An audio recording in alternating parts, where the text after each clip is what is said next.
Hey folks, hope you've had a good week.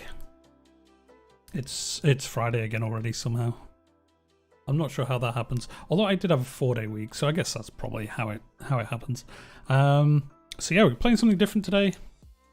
I thought we'd keep going with like mixing up on a Friday a little bit. We'll get back to Tropico at some point, but yeah, we're going to be playing Suzerain today. I think I've talked about this on the stream before, but it's a kind of like a role-playing game where you run. You're like the president of I think it's like a Middle Eastern or African nation, and you've basically got to play a storyline. And there's an awful lot of reading, so the stream is going to go on as long as usual or until my voice goes. So just to warn you, if you don't like reading, it's going to be a bad time. But anyway, let's get going. Memorial Day weekend. Oh, it is, isn't it? It is indeed. Yeah. So I haven't actually played a game. I just loaded it in enough to check it was going to play nice with the stream software. So we'll just reset this. Nice. Well, hopefully have a good weekend. Hopefully it's nice weather, and you know, it seems like the tide's turning with the old getting back outside. So hopefully that continues.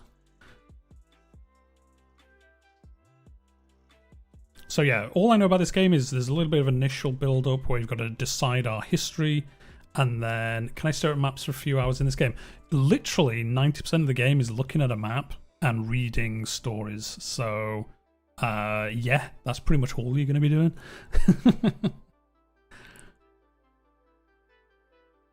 So on this bit, we get to decide our our background, where we came from, and then we'll get into the actual game. The game is split into different chapters, and we get to basically the game is you kind of guide your country through interactions. It's set in real life, but it's a fake country that we play as.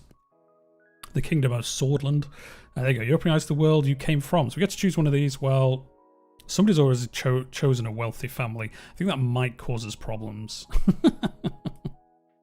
But let's see. And you're going to balance out factions and stuff like that. Your parents named you Anton. That's not a good name. As the only child of a successful businessman, you had your chance to grow up in a wealthy family. Life was... It doesn't look like this all the way through, guys. This is just the beginning. Life was easy at first, and you had the best education money could afford. However, things inside the Rayne family changed due to the absence of your father. This affected your mother and you negatively. The years passed. So yeah, this is just us working through the past history of our character. During a history class at school, the bell started to ring unexpectedly. You heard a loud commotion outside.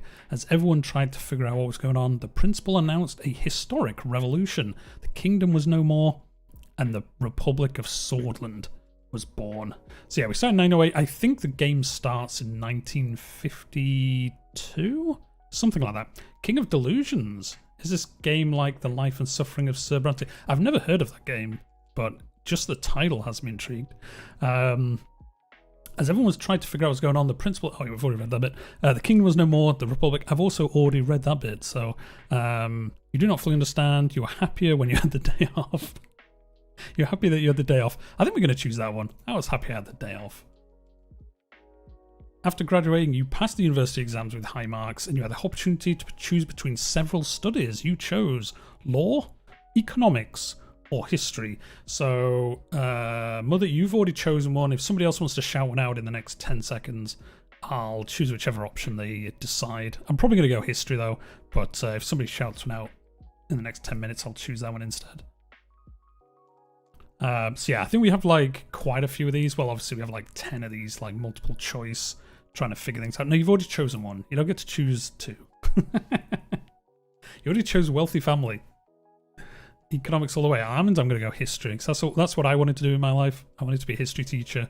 Instead, I work a 9-to-5 job and stream history games on YouTube. So we're going to go history then. During the first year, you attended a lecture with David Whiskey. It's probably not how you pronounce his name. He was a well-known diplomat from the foreign ministry and the son of the president. After observing the halls in silence, you explain why realpolitik is important for successful foreign policy. Macroeconomics, Malforian economics. Malforian economics is is where you choose you don't read a pop-up and it costs you like 100 gold. He argued that a strategy based on political and material factors would be much more successful than for reaching Sordland's ambitions. You agree in I like macroeconomics more. I prefer games that are macroeconomic. Microeconomic usually mean the game's really annoying to play. So you agree in principle, you questioned, or your only concern was passing the exams. I'm going to say realpolitik. I'm going to say agree in principle.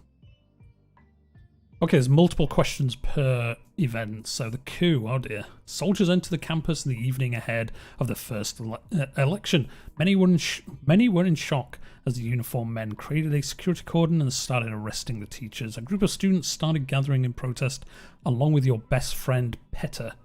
You decided to protest with the students, avoid any confrontation. Well, realpolitik sounds German. I don't know where it comes from. It does sound quite German, but I don't think it actually is. Because of the K. Just because of the K in it. Joe, I'm from a wealthy family. I think I'd probably avoid the confrontation. Or, Joe, we could be a rebel. We could be we can be we'll play it as like we're a rich person, and then you're one of those like rich kids who think like I'm gonna join a rebellion and stuff like that. So let's say we protested. Oh. Okay, they're telling us off. One of the officers made a loud announcement that echoed through the campus. General Lodrin declared martial law in order to restore the administration. Please stand back and disperse to your rooms. You join the students that slowly march towards a large group of soldiers. Suddenly, the soldiers charged. Come on now. It is German. Sure, I never knew it was German. Although, yeah, with a K, what other language was it going to be? Like, it could have been like an anglicized Russian word, I suppose. A student fell and was trampled as everyone started to run away. You held your ground. You ran off. You believe this game takes place in North Africa? Yeah, I think it's like North Africa, kind of Egypt kind of area. It's a fake nation, but I think it's around that area of the world. Like Algeria, Morocco. Yeah, somewhere along there. Although Morocco's way further across. Somewhere along the north of Africa. Basically the entire north of Africa. We're in there somewhere. The soldiers beat you relentlessly. It was a gloomy year. I mean, yeah, I'd say so. The coup split the students into two groups and caused frequent fights. Torture and imprisonment, of any opposing voice became a daily routine in Deir. You didn't want to stay idle and decided to join a human rights group, student council, a political debate group. Well, I think I'm going to go for the political debate group. Maybe? Yeah, we'll do that. Because then we'd be like, we're helping, but we're not really. The dozens of debates helped you hone your oratory skills while also helping you grow your network. Even though the debates were pretty heated between the different groups, you all grew from sharing ideas. In one of the meetings, Petter... Is it Petter? Yeah, like Pettercheck, yeah. It introduced you to one of his friends, Monica, who was a volunteer from the Swordish League of Women. You were immediately attracted to her intelligence, beauty, or diligence. Let's go with... I'd say intelligence, because we're like rich history students, so I'd say we'd probably pick that. Look, the politically charged environment led you to join the Red Youth, the Socialists, the Young Swords, the Nationalists, or stay away from any political organisation. So, as you can see from this already, there's a lot of different ways you can set up your character, and it does affect the game. So there's a lot, from what I've seen, there's a lot of replayability in this game. You can basically roleplay as like a communist revolutionary, or you can then roleplay as like a capitalist, whatever. So that's why there's so many choices. I mean, we're only on the third pre-event out of all these. We haven't even started the game yet. I'm not going to start with the socialists. We've come from a rich family. We wouldn't choose that. I guess we'll go with the No, actually, let's go with the socialists. We're from a rich family. We're rebelling against the parents. We'd be like, no, down with money.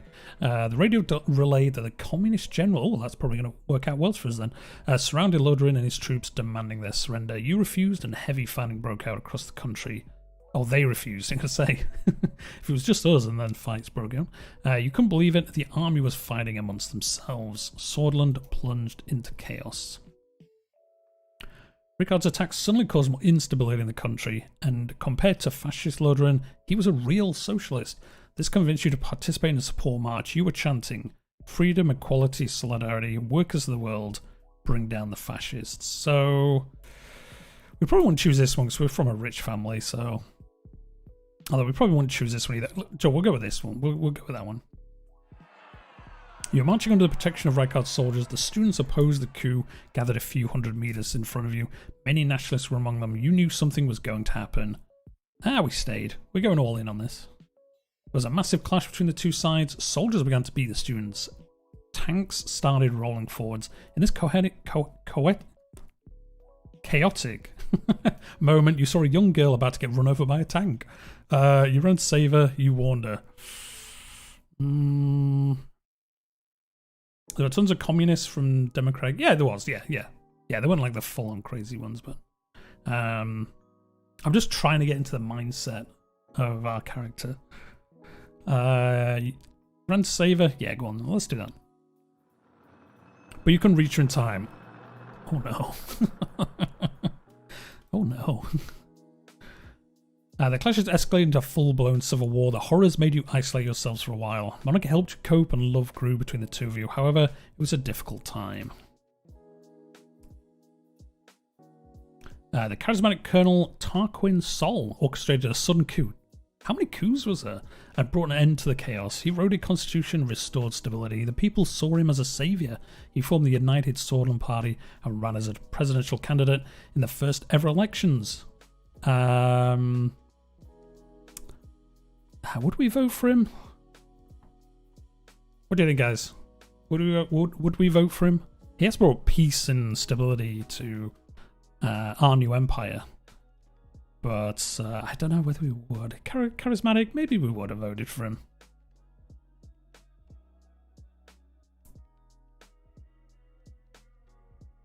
I'm going to say we did. Yeah, I'm going to say we did vote for him. USP won the election by a large majority. After graduation, you kept seeing Monica and noticed her interest to marry. However, a letter arrived from the military, calling you up to fulfill your compulsory service. There we go. We're going to... I wonder if we join like the Second World War or something. A devastation... Oh, there was going to be another one in this one. A devastating civil war broke out in the neighbouring country. The distinguished Major Losef ordered you to lead your squad on a border patrol mission. It was a very cold night when you began marching out of Gumran Outpost. Oh dear, I can see this is going to be some events. After several hours of marching through the heavy snow, the snowy hills, distant noises were heard.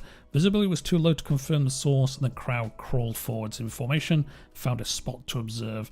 A group of refugees had made it beyond the border fence. You score them back, let them slip through. Rizon is more like Turkey and Tarquin Sol. It's I'm a wave. Welcome to the stream. Let's say a group of refugees. We'll let them in. Let them slip through. After the patrol, the major arrived with anger and immediately relieved you of your command. Oh dear. Calling you a disappointment. One of your squad members had reported your actions. After several months of scrubbing the floors as punishment, your duties ended. Oh well. We didn't do too well in the military service. You and Monica decided to share your lives together after receiving the blessing of her parents. A ceremony was held in Horsund. During the same year, you worked hard to secure a high-paying job at the governing United Sordland Party. It was much more difficult to start your career on a good foot because of the refugee incident, but you still managed.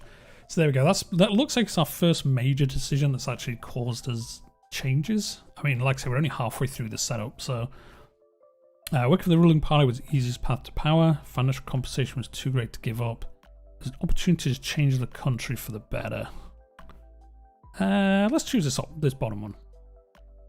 You became the foreign policy assistant in one of the more experienced members of the assembly. You worked long and hard, staying late at work, reviewing dozens of foreign policy plans. Sol strengthened the Republic by removing the institutions and symbols of the former kingdom from society.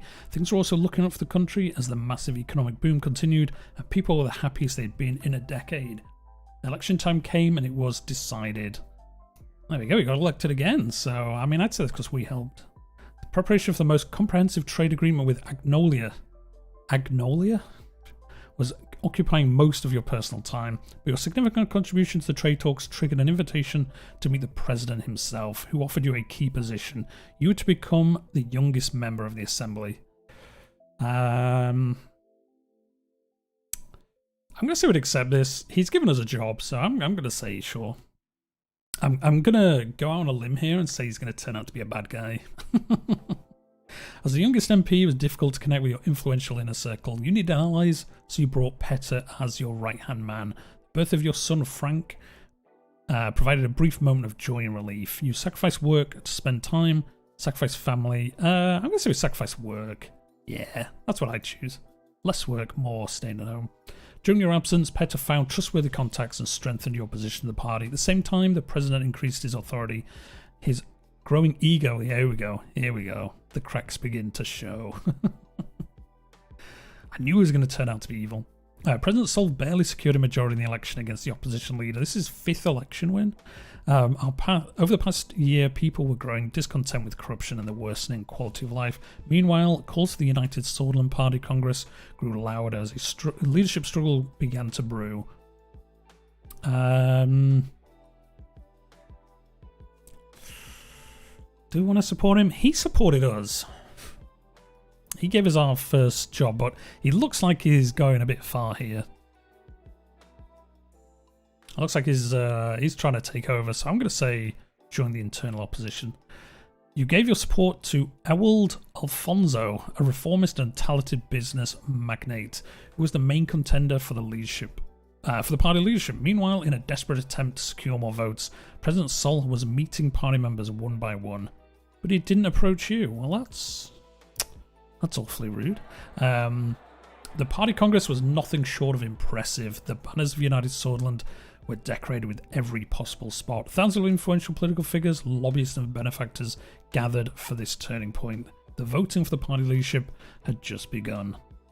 Well, we're not going to vote for the president because we basically backstabbed him, so we'll choose this. The efforts bore fruit as a contentious leadership vote was won by Ewald. During the Congress, Sol announced his retirement from politics. You knew the structure he had established was to stay. The country had become increasingly authoritarian. You were happy that he was finally leaving. You were troubled. You didn't care. Well, I'm going to say happy because basically that's what all the previous choices we made kind of trying to get rid of him, so we'd be happy. A month later, your daughter was born. Monica named her Diana. She motivated you during a tumultuous, there we go, period in the party. General elections were approaching. The United Sordland Party was under the new leadership of Ewald. You joined the party efforts, campaigned for him. I'm going to campaign for him, why not? During the general elections, the main opposition leader was embroiled in a sex scandal with his secretary, diminishing their chances. The extensive privatization program proposed by Ewald, I don't know why I keep calling him Ewald, secured an election victory for the United Party. Over the next years, you did your best to make a better place, tried all the necessary to climb up the ladder, dedicate yourself to the party and success. I'm going to choose this top one. I think we're always going to choose options that's like make Sutherland's better as a country. Presidency of Ewald Alfonso saw many bold reforms, but it was followed by serious economic recession. The other parties announced their bids for the 1953 election, but the unfair system hampered all opposition efforts to win. You thought the party could not survive another crisis. You were worried about the economic recession, worried that your reputation could be tarnished along with Alfonso. So I think this is where we're going to jump party if we want to. Yeah, let's choose this one.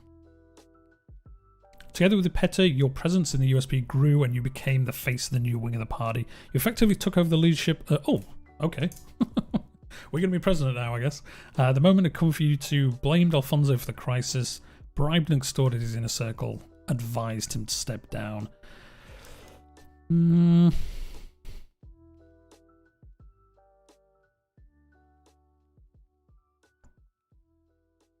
let's say we advised him. We took him to one side and said, wouldn't it be a shame if something was to happen? Why don't you just leave us alone? We did some mild threats. He didn't take your advice seriously. Oh, come on now. And started to reshuffle his cabinet, but most of his inner circle abandoned him. Your diplomatic attitude... your diplomatic attitude made the party vote for you as their leader. Following this, you announced that you would be running for president in the general election with Petter as your running mate. It was my turn. So here we go. We're nearly at the end of the prequel bit. After visiting every city and town during the campaign, you made a speech on state television. You promised to enact democratic reforms, preserve national values. Democratic reforms, I think. The people are tired with empty promises. We need fundamental change in our institutions of government. A solid and transparent democracy awaits us. Brothers and sisters, a new constitution and new ages among us. The broadcast ended. So there we go. I think we finally finished the setup. On election day, millions went out to count their votes, cast their votes. Face the truth. Well, I'm going to say we win because the whole game is based around you being the president. So sure, you have to win. I wonder if there is a way of picking all the wrong choices and the game just ends before chapter 1 begins. So there we go. We get to choose what we the 4th president.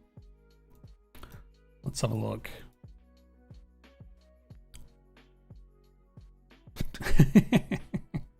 I'm gonna make myself just look like a really stereotypical Englishman.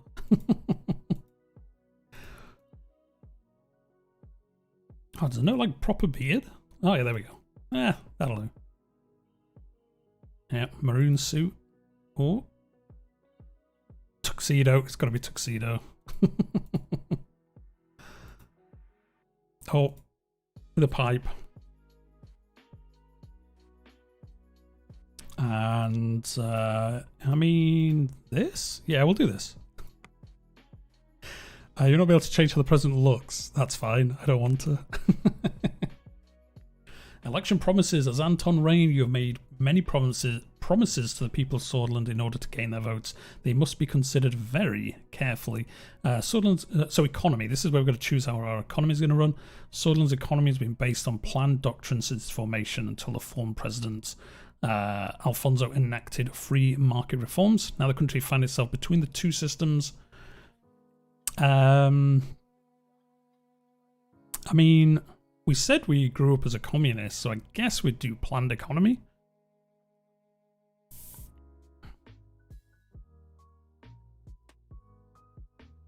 But I don't know.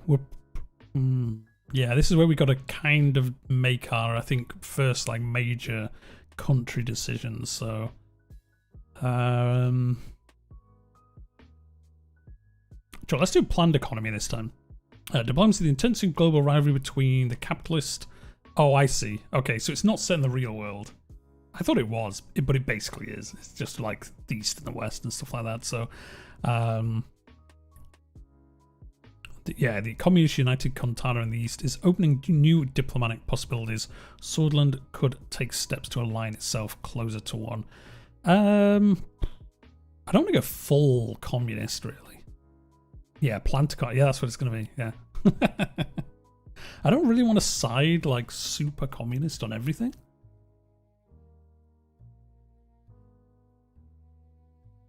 But maybe... Sure, we'll give it a go. This is our first playthrough. We'll give it a go. Like, why not? Immigration in recent years, Bloodish, Wyzek, and Agnolian immigrants flocked to Sordell due to relaxed immigration laws enacted by Ewald.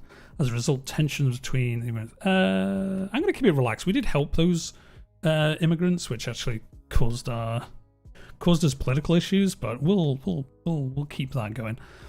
Masterflex, is it fun? Well, so far we're just in the setup part of the game, so we've also promised to focus on a certain extensive subject within our first term. The people expect us to solve the negative situations within this topic while providing an overall improvement to the related politics. So do we want to focus on health, education, law enforcement, or military? I don't know. First one to shout one out, that's the one we're going to choose.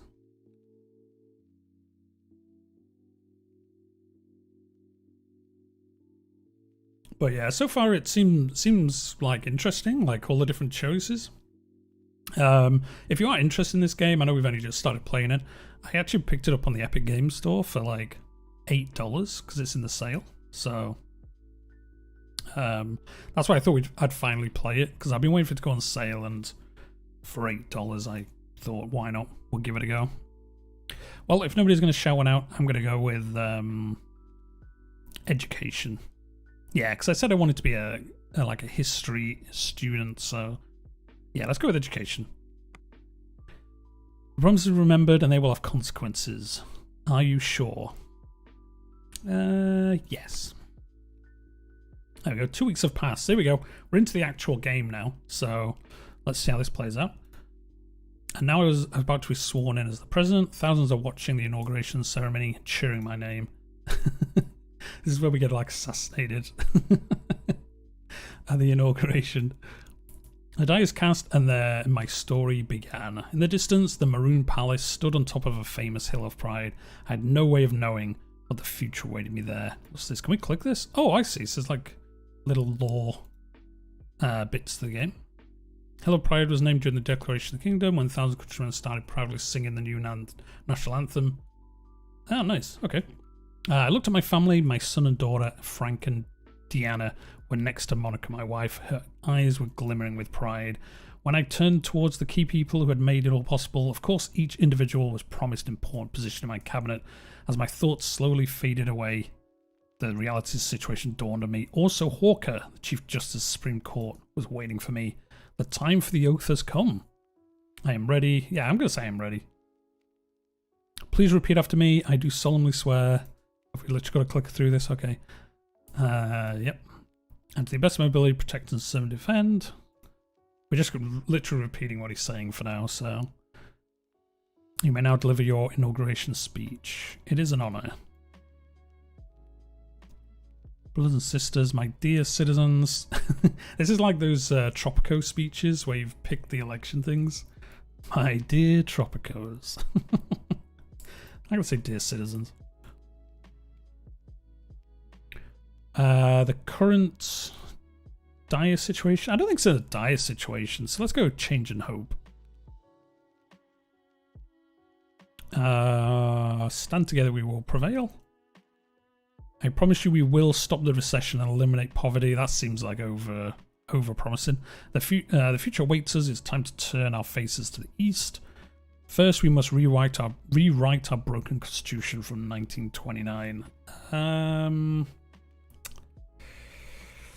don't want to do this one. It seems like that's setting ourselves up for failure. So let's go rewrite the broken constitution.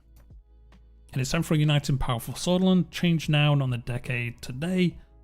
Let's choose this one. Hundreds of thousands cheered. They were shouting my name in unison. I felt the responsibility, the power, and the burden. Raise fist, wave. I'm just going to wave. Hi guys, I'm the president. I waved the crowd and made the crowd cheer louder. I took a long look at the people of Sordland to burn this moment into my memory. One of the presidential guards came by to notify me that it was time to leave. The presidential state car was a jet black Cadilla with the flags of Sordland above the front headlights. Next to it, a man was holding the door. Sergei Walkner. Hello, Mr. President.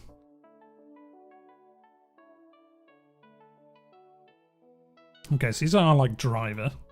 Still under the influence of the speech I made, hearing a new title made me smile. If you allow me to introduce myself, I am Serge, your new driver. I say it's a pleasure. The pleasure is all but mine. He respectfully bowed his head before opening the car door and gestured aside. I entered the car. We will be heading towards the palace. The motorcar began to move on the way. Sergei, I've got to remember how Sergei, I think I'm going to pronounce his name, proceeded to explain his duties as a driver. I mean, just driving. As minutes passed by, I found myself lost in thoughts again, barely paying attention to what he was saying. He suddenly made a gesture towards the new, closer palace. Isn't it a beauty? The Maroon Palace. He was right. Sunlight glinted off the palace's many maroon-coloured domes. It was so bright that I had to look away. Every time I look at it, I'm reminded of my duties to this nation. It's in good hands now. So do I, Sergey. We all great debt to the man who led the country from here. It's just a building. Do we want to be kind of sarcastic? Yeah, let's just say it's just a building. You're right, Mr. President, but I know about architecture, but for me, it is the most beautiful building in all of Holsword. The car drove past the majestic gates, continued uphill to the entrance, and stopped in front of the doors. Sergey got out of the car and opened the door for me. Have a great day, Mr. President. What? A Morgna Wescore. Kind of feel like it's Latin, but it's probably not. He referred to the famous swordish... Oh, there we go. It actually tells me if I continue to read. From the times of the Revolution, a Mogna Wescore Vectern sister, which meant morning will come, victory is close.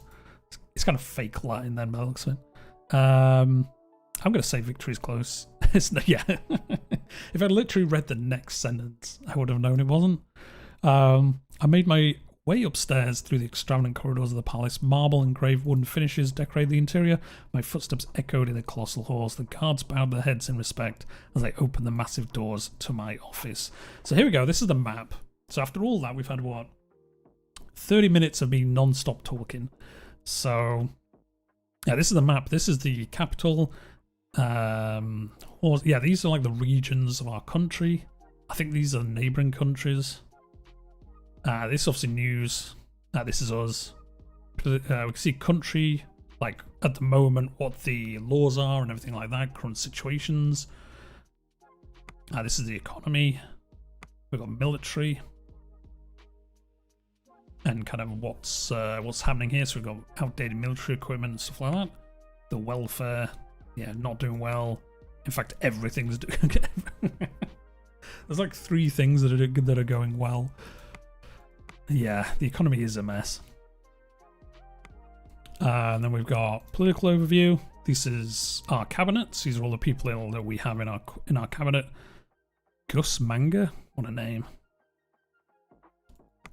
These are different factions of our party. So there's the Old Guard, which are solists of the first president that we had. The oligarchs from privatization of all the industry, and then reformists, who I guess are like the new people coming through. And then that's the assembly. We got the most seats, surprise, surprise. Speaker of the Grand, and then these are the leaders of the assembly, and then these are the judiciary. So old guard, centrist, reformist. So I guess we've got to kind of balance whichever one we want to be. We've probably got to balance the court to side with us, I suppose. And then yeah, these are all the different cities. This is our budget, how much wealth we've got ourselves, and our economy is doing terrible.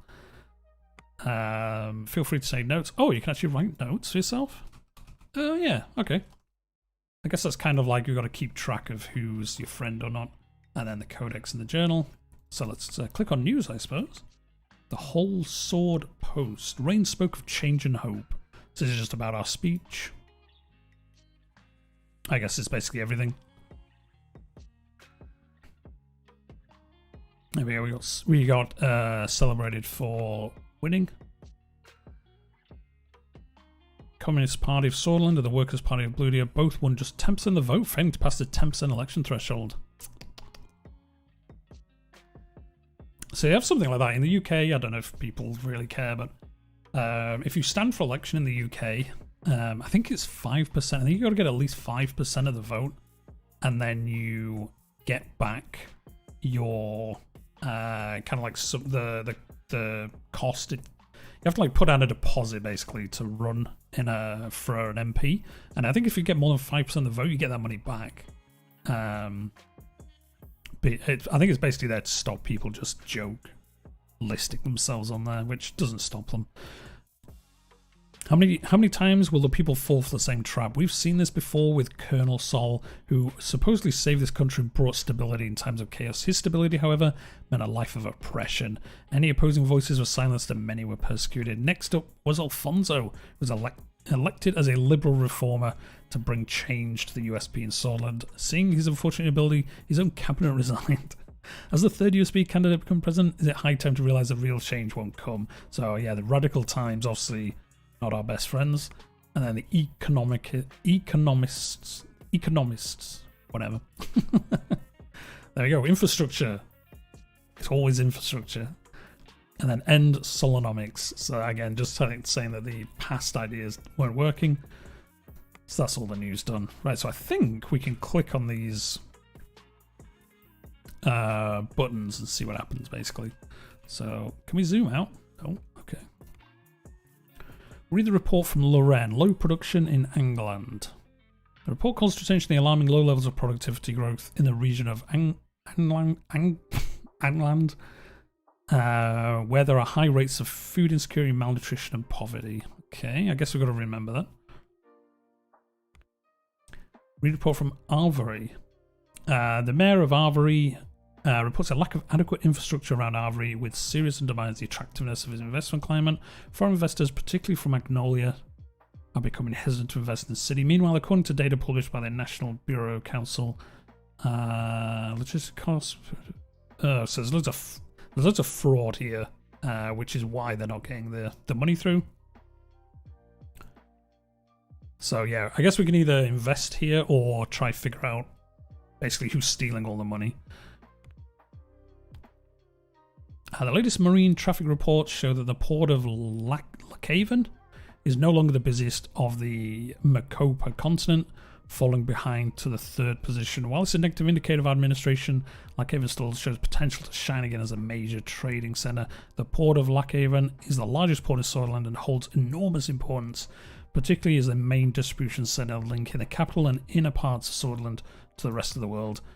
Now, wait, that's water. Yeah, it is. It's water. We're basically, it's in a, I thought it was set in the real world, but it isn't. It's actually set in like a fake world. But it's basically any like North African country, basically. Congratulations from Prime Minister Alvarez. Prime Minister Alvarez congratulated you for the results and spoke about his hopes to be a beneficial partnership in the future. He sent his best wishes to the Swordish people and warned us about the threats to the encroaching Malinveist influence of United Cortana from the east, emphasizing the importance of our unity in our continent. Macopa. Okay, so they don't like the I'm going to call them the Russians, basically. That's basically what they are. Congratulations from President Smolik. President Smolik sent his congratulations on the election victory and wished for a cooperative future between Welland and Sordland, signaling a desire to normalise the situation between the two countries. So there we go. I think that's all the reading. That's a lie. It's not going to win. This is basically all the game is, guys. So I think it's interesting though. There we go. Agnola. Prime Minister Van Horten congratulated us on our election and praised our party's stance on just and transparent elections.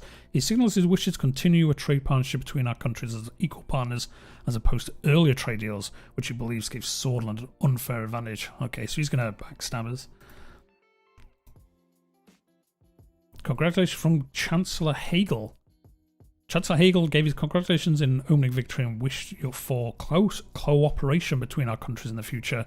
Hagel signalled concessions from Valgsland in case of a promising trade deal. He also congratulated the Swordish democracy for the successful elections and warned us about the threat Arcasia's growing influence poses for Eastern Macopa. Okay, so he's warning us about the Americans, basically, and these guys down here were warning us about the Russians, pretty much. So there we go. Read. Yeah, we've got more stuff going on. The mayor of Horsland reports that the rising population and fast urban expansion has resulted in high levels of congestion in the city traffic. Logistic reports underlines increased traffic and slow transportation routes as the biggest problems of the capital. The mayor also reports the absence of a well-designed, large land-based logistics centre where all transporters come together in one. Okay, so he wants us to invest in transport. Depending on what school of economics you believe in, there are ways to put you. Yeah, exactly. We're going to see. I think that's basically where the first chapter is all about, by the sounds of it. The General Staff convened right after the election to congratulate our victory. All branches of the armed forces were represented.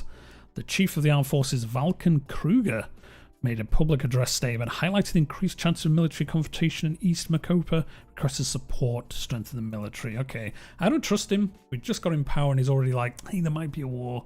Do you want to give me some more troops? Seems like that's not right. Pettus, this is our childhood friend that's the vice president, arrived a couple of minutes early and sat across from me. He was struggling to hold back his smile. We did it, Anton. We won. Finally, all these years with our noses in the grindstone finally paid off. Pettus' eyes sparkled. The strain of the past few months had put a dampener on his usual rakish charm, but today he was looking and acting more like his old self. He loosened his tie and undid the top 2 buttons of his shirt. Join the new secretary I picked out for you. Thought you'd appreciate her gorgeous set of talents. It's a shame the rest of your staff aren't as easy on the eyes. Wait, when we got elected, didn't they say the the head of the other party kind of lost because he was cheating on his wife with his secretary? And then good old Petter here trying to get us to do the same. He gestured to the slight paunch that protruded over his waistband. Does that mean he's eating too much? But hey, back in university, did you ever imagine we would be sitting here in the Maroon Palace? We have to celebrate this great victory. Let's celebrate then. I got my hands on something special for us. An Alori Maroon 30 years old. We will celebrate the inaugural ball. Let's do that one. Looking forward to it. Evelyn hopes to congratulate you in person there. Good to know. It's been some time since I saw her. I'm sure the kids would love to see their Uncle Petter for the first time. Let's do that one. It's great to see. It's crazy how fast the 2 have grown up. You are a great father. Oh, nice. Oh, well, it actually says good father, but there you go. Petter had a wistful look in his eyes. He and Evelyn had never been able to have kids of their own. During our campaign, the opposition had floated the rumour that he'd fathered illegitimate children, but it had never been substantiated. Keynesian is it during the pandemic, the Great Depression. I bet you economy, people spend it. If people spend money, then that will make other people have money. Yeah, there are a few different. What is it? Isn't that like the Austrian School of Economics or something? The door swung open and Lucien Gallade, my chief strategist, walked in. He was a compact man with sharp bird-like features. After briefly surveying the room from wall to wall, he sat down, poured a glass of water, and opened his briefcase to a series of quick, graceful movements. Gentlemen, the tall case clock in the corner struck 3 o'clock. Damn, you're exactly on time. Hello, Petter. Yep, Austrian. See, I know things. It's because I watch, there's a YouTube channel I watch. I can't remember what it was called. Economics Explained? Is that what it's called? Potentially. No. YouTube's auto playing. There we go.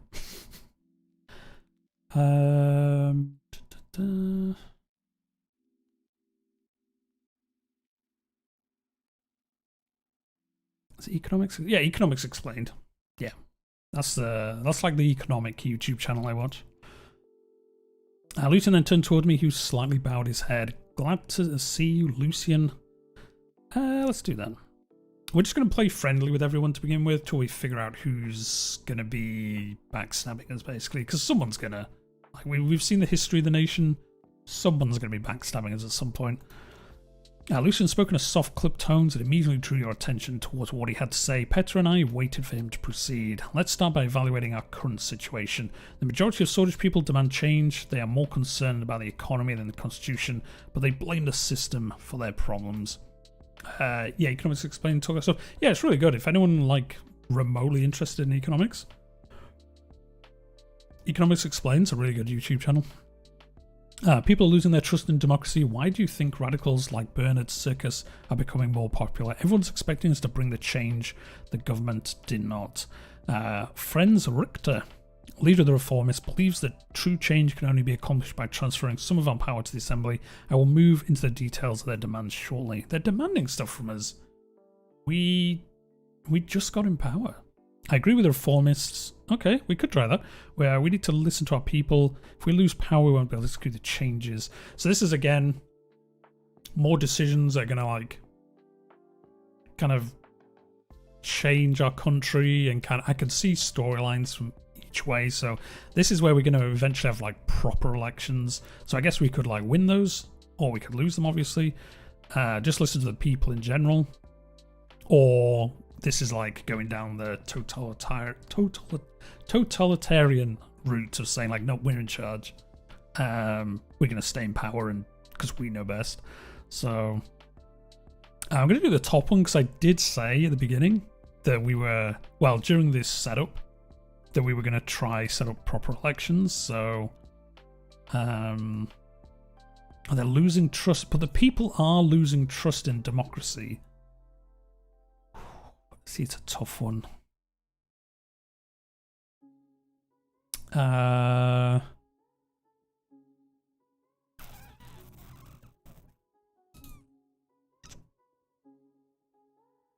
Now, I'm going to say we listen to the people. We need to listen to the people if we want to serve this country. That's exactly what we campaigned for. Yes, see, it's true. I don't know if it was the right thing, but it is true. A true change that will move the country forwards. We will need our allies in the old guard of the government. Mr. Richter managed to persuade many members of the Assembly to give their support for drafting a new constitution. Reformist politicians are quickly increasing in number. While the reformist wing inside our party is still a minority, they have a tri-partisan majority in the Assembly, especially if they unite under Friends Richter. The USP reformists aren't wrong to agree we need change, but we should be in charge. Could be a potential ally in our goal. Let's try to get him as an ally. I think we'll do that. He's definitely key in this. The reformist demands are clear. They want to limit the president's veto powers, ensure the Supreme Court is independent, take away the court's right to vote on constitutional amendments. Yeah, so again, I can already see, like, we've already made choices that could affect us later on, because I did read there's a lot of different playthroughs of this, and I can already see it already. Like, we could have gone super totalitarian, or we could go super, like, lefty. But we're kind of, at the moment, kind of skirting the middle, I think, kind of going to the left a bit. I'd support the reformists. We need a proper balance of power. Must listen to their demands. So yeah, I mean, I guess because they've got the Supreme Court, like if we packed the court with our people, we could basically do whatever we wanted, I guess. They'd say it was fine. Yeah, we'll see. We'll listen to their demands. We will, basically, I'm going to try and play it different to the previous two presidents. I'm going to try build a consensus, and we'll see how that goes. We must listen to demands. I agree, we can't ignore the winds of change. The old guard will do its best to preserve the Constitution. Chief Justice Hawker and his allied judges have a great influence on the Supreme Court, which will be tough to break. The court also has final say over constitutional legislation. Without their approval, we cannot even change it. We need a comprehensive bill to balance the power structures more fairly. We must break the power of the Supreme Court. I'd rather not go against them. The risk is too high. I'm going to say... I'm going to do a bill, I think, because I kind of want to break them up. But I don't think we want to do this middle one. I think that's going to cause us trouble. So I'm going to say we're going to try to do legislative changes, and then we'll see how that goes. A comprehensive reform would make the reformists happy. Would mean maintaining a balance between all branches of the government, which means removing their absolute veto as well. The reformists demand all loopholes in the Constitution be closed. Looks like we'll have many challenges ahead. Let's say that one. Yeah, so if we go down this route, we're going to get rid of our veto, basically. So I guess we'll have to play politics a little bit more. Whereas if we'd gone full, like, keep everything how it is, we basically have the ability to do whatever we want, which I imagine causes other repercussions, like rebellions and stuff. So we'll see how it plays out. We can figure it out. Our party still holds 130 out of the 250 seats. We've got the power. However, to reform the Constitution, we must receive a 2/3 majority, which is 166 votes, and a simple majority in the Supreme Court, which is 6 votes. After we've settled on how to proceed, we will need to talk with our party figures. Our first goal must be get to the 150 signatures. Following the green light for the USP, we will reach out to the other party leaders to see if they back our draft. The last step is to convene the justices. The entire process will take a long time, but we will start working with a reform committee to evaluate all possibilities. The new country will give the president wide-ranging powers to lead Sordland. We could work with the old guard. I'm going to do this top one. We're going to go democratic on this playthrough. I think if we, depending on how long this takes, if we do play the game again in the future, I think we'll go like super authoritarian. We'll see how it plays out. That's what I've been preparing for internally. Don't forget the promises that God has elected. Yeah, true, we did promise that. So the key thing here will be strengthening the power of the assembly. Yes, the divisions of power need to be rebalanced for a better Sordland. According to the initial draft we made with the reformists, there are 2 changes to the Constitution that are not open for their discussion. First, the Supreme Court will no longer vote on constitutional amendments. Second, the President's absolute veto will be taken away. This can be replaced with a limited veto system by fixing the current loopholes. Yeah, let's agree with them.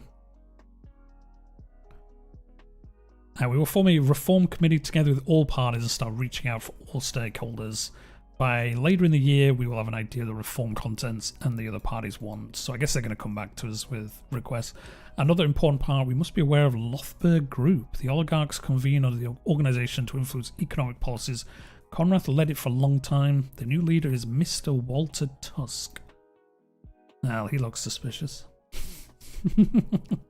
He's a millionaire businessman, investor, and current spokesperson. Okay, so he's like... He bought up a bunch of businesses. So I imagine he's going to not be impressed. Yeah, the Bilderberg, yeah, exactly. According to reports, some members of the National Business Council are in their pockets. Tusk and the group will surely try to bribe us in exchange for special economic protections. So yeah, it is kind of obvious. Like I say, so it looks like it's not set in the real world, but it basically is. According to reports, some members of the National Business Council are in their... Oh, we've already read that bit. I won't be bought. I think we'll do that. And then eventually we need to be diplomatic. I don't think we want to, like, shut them off entirely. But I think we'll do this one. We'll enter into dialogue, but we're not in, like, a rush to do it. Wise approach. It's good to understand and see if we can reach middle ground.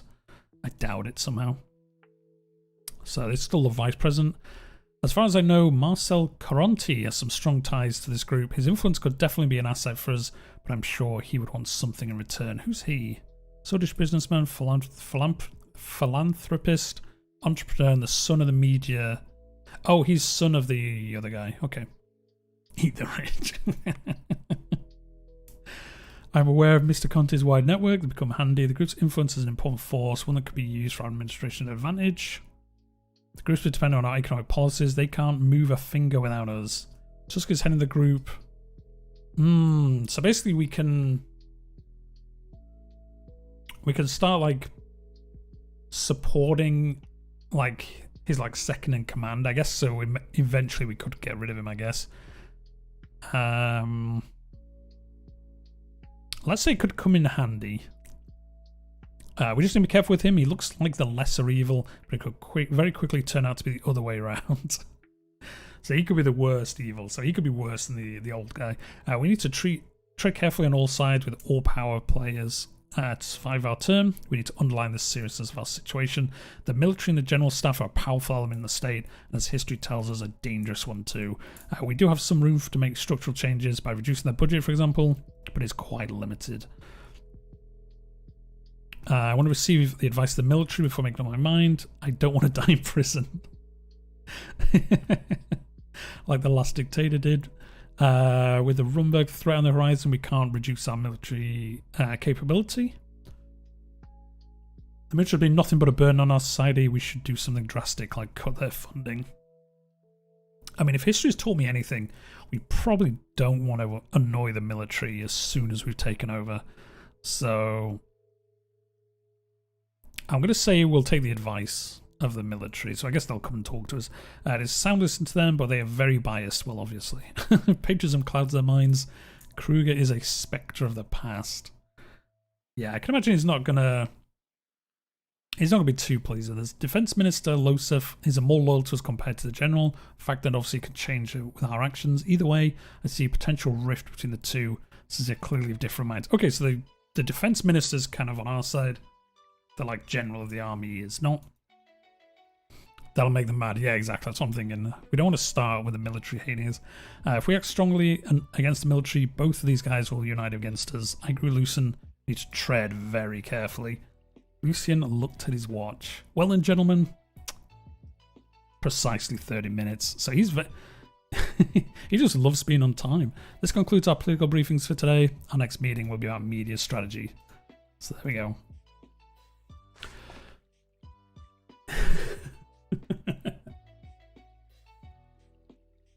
I'm going to go to Fiji. Nice. Right, there we go. Read a report from Deer. The region of Bergia is among the worst hit regions of Sordland, where the homelessness has skyrocketed since the economic recession. The number of homeless in the city of Deer is likely to have increased by 25% in the last year.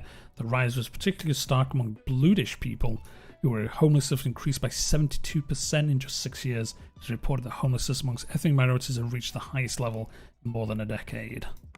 Okay. I don't care about Sana. I'll go the Stalin route. We're not going to go the Stalin route. Public opinion report. The people's view on the need for democratic reform in the government structure has changed over the past decade. Reformist propaganda from the people, from the leader of the People's Freedom and Justice Party, have resulted in a massive increase in the demands for democratic reforms. It is estimated currently 55% of the population supports reformist ideas. So we're going to go reformists. We're going to go reformists, I think, mainly just to stay in power by the looks of it. Let's go briefing on the economy. There we go. Here's all our chaps. Minister of Interior, Minister for Rural Development, Minister of Economy. And Chapter 1, it looks, is all based around the economy and having to recover it. So I guess we best pay attention. And from the hallway, I hear Leas Graf's voice. She's using the patient, almost motherly tone she often took in heated arguments. Gus, do you really think such an economically advanced area is more in need of investment than Angland? Leleus, my interior minister, strode in. She was clad in shades of brown and beige, only spot of colour, a bright yellow Norris star on a necklace. Gus followed close behind. You picked we kind of picked Cohen. Look, we're not going to go full, but I think we're going to basically try control the military a little bit. We're going to really invest in we're going to try recover the economy, I think, by trying to invest in the nation, like in infrastructure and stuff like that, because a lot of those reports earlier kind of mentioned infrastructure as something we should look at. Don't be an idiot, Lilius. What about the unemployment crisis in Greater Horsland and Gelsland regions are going through? These areas are our economic heartland. Gus curled his hands into fists. The Minister of Agriculture and Rural Development temper hadn't changed since his days in the Alfonso administration, but neither had a reputation of getting things done. His far-reaching network of connections was unlike any other. Okay, so he's like a holdover from the last guy. Simeon Hall quickly stepped between the two ministers without looking at either of them. He cleared his throat. Good morning, Mr. President. So yeah, him, Gus Manga. It looks like he's... Oh yeah, he's been in this position since 1949. So he's been in this position for like 6 years. And the economy's doing terrible, so I don't really trust this guy. I think we might try and get rid of him. I am very well motivated, Mr. Rayne. It seems our ministers are feeling the same. Just as I expected, how's it going? We'll ask them how they're doing as well. It's looking good, sir, although there seems to be a lot of work that requires attention. Yeah, we know. We know. Why they're telling us this. Especially about lifting people out of poverty. Certainly a challenge. I'm feeling fairly confident about this current state of affairs. Okay, she is happier about everything. We've already become restructuring local governments. We've been in power for like 4 hours, and she's already like, yeah, we're just changing everything. We will not disappoint you, thank you, Mr. President. Now I'd like to show you our latest economic situation. My staff and I have comprehensively analysed every aspect of... He was interrupted by a groan from one of his assistants by the door. Both of whom are now visibly struggling to hold up the heavy projector. Oh, you can put that in there. He pointed below the painting of President Sol. The assistants placed the projector next to the table and installed a white screen on the wall. Leave now. I mean, thank you. Please leave now. Isn't there a Whig party in Britain? There used to be a Whig party in Britain. until about the like the end of the 1800s, I think, is when they fell apart. The assistants left the cabinet room. I was reminded that Simon had never quite had a way with people, but his facility with numbers had made him the most sought-after economic specialist in Sordland. Is that this guy? Yeah. Simon stared, looking at his slides. He always carried documentation around with him. Well, we're not going to yawn. That seems rather rude. Simon, what happened to the new police station construction in Estord? This is the oil-rich city. Can we collapse this? Oh, we can. Okay, that's here.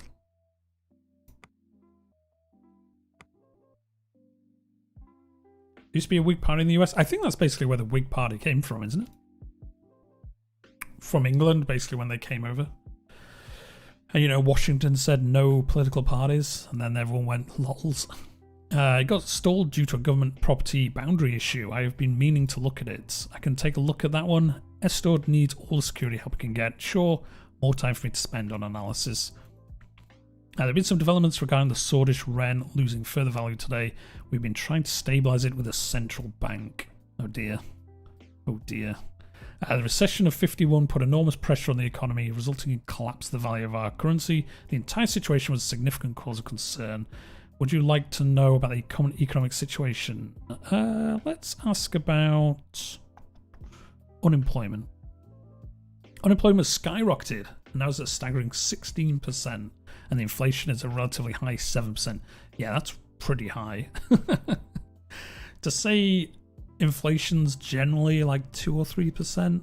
7% is pretty bad. Unemployment is increasing crime and drug use. We need to get people off the streets. Inflation isn't helping our average citizens either. I guess we'll ask about all of these. What is our GDP and debt situation? Our current GDP is 31 billion Ren. National debt is 427 billion. That's bad. It's still hard to fathom how we lost nearly 150 billion in wealth in 3 years. Wow. The economy has been in recession for about -6 in the past year. The average GDP has dropped by 5,000. Jeez. This administration's success depends on our ability to stop the recession. The sooner we can reach GDP growth, the better. Okay, so yeah, that is definitely going to be our focus.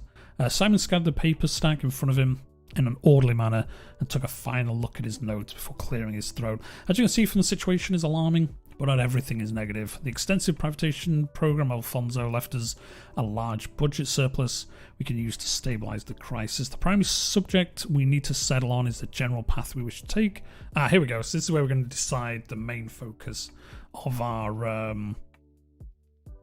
kind of economic decisions. Solonomics-based nationalism happened in the 30s, and Alfonso's privatization began during the 40s. What will our administration focus on? One of our main promises was to promote planned economy to stop the recession. To be frank, I still don't think this is a good idea. We shouldn't go back to Solonomics. It is the reason for the recession. Self-sufficiency will help us in these tough times.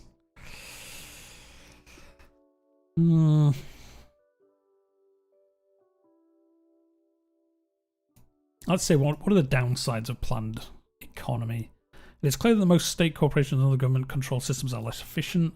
The government of Sordland and its institutions or corporations have a solid history of delivering. So there we go. Lilius is in favour of basically slight communism, communist adjacent ideas, and Simon is more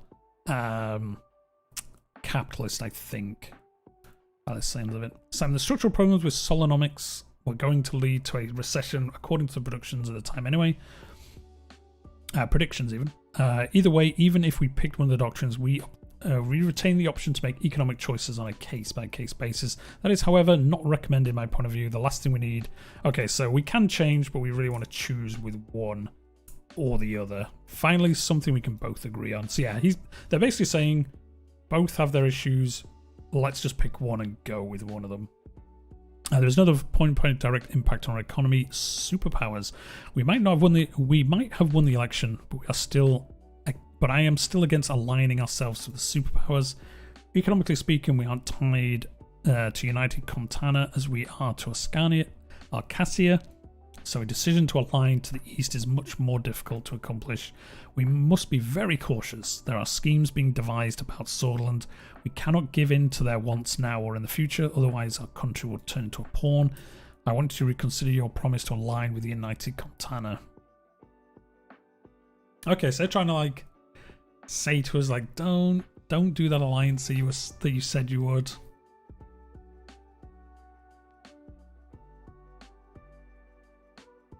And then, so yeah, we made a promise, we won't back down from it.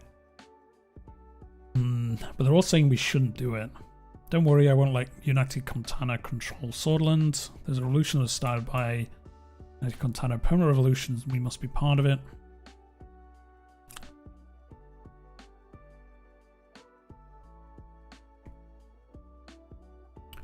Yeah, I imagine we probably don't want to go super side with one of the superpowers. I imagine that's probably bad.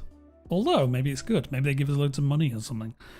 I'm gonna say we made a promise. We're gonna keep those promises for now, and then we'll see how we have to change in the future. But that is in the build up, in the prequel kind of decisions.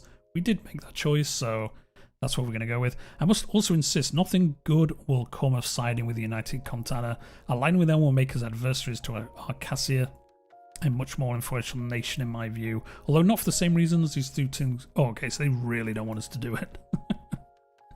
I hope the time comes you will make the right decision for your own good. Are we getting threatened here? So yeah, basically both of them don't want us to side with basically the communists. Simon, let's not get ahead of ourselves. Minister Whiskey will be in charge and inform you of those kinds of foreign policy decisions. We must first decide our internal economic plan. We have to thank Solon's planned economy for the boom. It clearly shows the success of the system.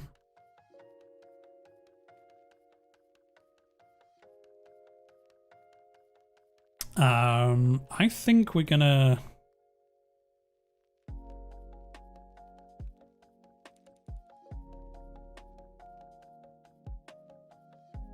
I think we're gonna go planned economy. We did say we were gonna choose that option, so we're gonna do it. Precisely the reason why we should stick to the old system. State planning and regulation both showed great success in the 30s. Yeah, so she is actually a little bit on our side. Simon's a guy who doesn't want to do it. Only for a limited time, until even Tarquin Sol himself discovered the limit system. Sodom began under his rule, remember? Yeah, good old Gus. Gus is also very against it. What's our long-term economic? Picking a construction company, trade relations, tax reform, and welfare privatization or nationalism incentives would be something we must choose wisely. Remember that the free market economy in all forms is the future of the world. I wouldn't be so sure. See, the thing is, like, I would think, like, maybe we should go super free market and stuff, but the way they're pushing it is, like, that's definitely where the world's going. It makes me think in this universe it isn't where the world goes. What are your final thoughts? Critical institutions must remain in state control. We must fully responsible in delivering services. Must look at opportunities like privatization to create financial resources.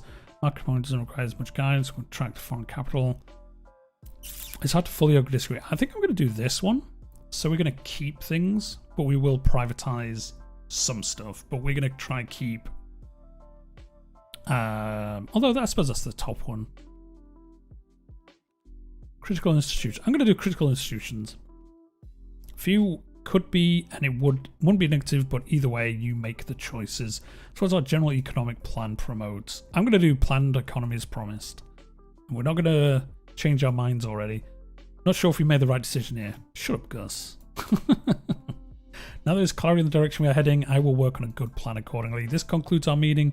At our next gathering, we will talk about the upcoming infrastructure investment plan. There we go. They're all off. They've gone. That was our next event done. Let's read the news. So yeah, basically, guys, I think this is basically the game now. So we've had our first like over hour of it. So yeah, this is like your first impressions. A committee reforms. Speaker Gloria Tory. Wonder if she is a Tory. So the committee, which includes all three political parties of the Assembly, have been formed for preparation of potential changes to the Constitution. So yeah, this was just about our committee that we started. Economic meeting held. freezing temperatures recorded. Schools are closed. They were the best days. Game of reading. It is game of reading. Which I knew. I watched like one Let's Play basically of the game. And I was like, wow, there's a lot of reading in this game. But it also just seemed kind of fun. And I do try and play different stuff on a Friday, so I thought we'd give it a go, because why not? And like I say, it was only like $8 on the Epic Game Store, so... this was an increase of around 28... okay. Campaign finance bill. Swordfish National League starts season. A very exciting day marks the Swordfish National League kickoff. Oh, football. Nice. The league consists of nearly 10 teams, which have been gaining more popularity in recent decades, with tickets dropping significantly in price, leading to increased accessibility. Football fans are looking forward to one of the key events in the league that match the two most competent teams, FC Anrika and FC Golsword. Nationalist violence. Wait, what? A man in his 20s was beaten with baseball bats in a paramilitary-style attack in Arvery. Was that the place up here? Yeah, it was. Now includes to be attacked because of his ethnic background as Agno-Swordish citizen. He was approached during a walk the park by a group of right-wing extremists who were suspected of being regulars on the National Front Party office. The group inflicted injuries on his legs and arms. Jeez. All right. This was the city here was the place where it was all like where it was all corrupt and stuff. They were saying like loads of money was going missing. Armenian Industries pioneering electronics. New prototype for the first pocket radio. Okay. And Geopolitico.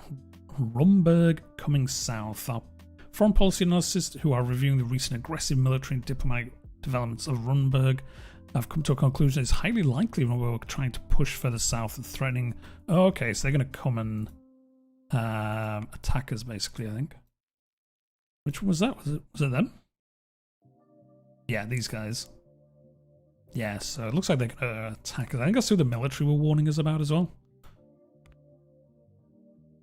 The recent collapse of the tourist industry in Lankerg has led to a reduction in the trade traffic and road maintenance. The road network is currently in service, but it needs a substantial improvement. Okay, so a lot of places are talking about infrastructure, so I think we will have to do some kind of infrastructure improvement. For the first time in 3 years, the agricultural output of Sana has increased. Many experts link the increased output to both a drop in temperatures and new farming practices. Additionally, farmers are now accessing more generous credit allowances from the government that were left over from Alfonso administration. Okay, so a little bit of improvement happening. The recession led to a reduction in rail assets, with more than a fifth of the rail network itself antiquated being mothballed. Oh jeez. While the main lines of the rail network are currently in service, increased demands for goods from Gelsword to the capital is pushing the network to its limits. So again, kind of telling us we need to invest in infrastructure. The number of people finding unemployed in Morna continues to rise. The change in economic conditions is historic and stunning in its speed, said the mayor of Morna. In the aftermath of the crisis of 51, the unemployment rate in Morna rose to 9%. Okay, well, basically everywhere's doing bad. And when I grow up, I'm about to become king of the world. What, you mean like Leonardo DiCaprio? You're going to be in Titanic? Investment in infrastructure, yes, this is what we want to do. The Ministry of Economy is putting forward two bold plans for mega infrastructure projects that would help the economic recession in the long term. Investing in projects of this scale would take some portion of budget, but could prove worthwhile if we accomplish successfully. We're definitely going to do this. Oh, I see. So that cost us one of this budget. So we had 3 budget. That cost us 1, so now we're at 2. So I guess we're going to get decisions where we're going to have to decide, basically. We're going to get to the point where we have no money, and we probably won't be able to choose decisions that we do want to choose. Let's go over here again, I guess. Discussion on potential infrastructure projects. The view towards the Markin Sea from Lockhaven was nothing short of exquisite. The seaside state residence, fittingly named the Blue Mansion, was large, fine, and accommodating. Oh, so we've got the Maroon Palace and the Blue Mansion. But enjoying the luxurious... Oh, it's these 3 again. But enjoying the luxurious mansion wasn't the main reason for our visit. We gathered the economic team here to discuss the new infrastructure investment project. Half an hour had already passed since the start of the meeting. Unfortunately, I did not even have a chance to have my usual afternoon coffee. You should aim a little bit higher. What, Emperor? God Emperor? Looking at the view from the windows, I let my mind drift for a couple of seconds. Simon's voice brought me back into the ongoing discussion. Mr. President, we need to focus on a boost in the economy as quickly as possible. One of the fastest ways to achieve this is through infrastructure projects. Yes. Agreed. On the other hand, businessmen are complaining about the slow logistical rail network between Hallsword and Lockhaven. Lilius starts talking as soon as Simon takes a breath. On the other hand, citizens are criticising the lack of proper highway between Lockhaven and Arvery. The narrow roads by the seaside are not only dangerous, but difficult to traverse. I'm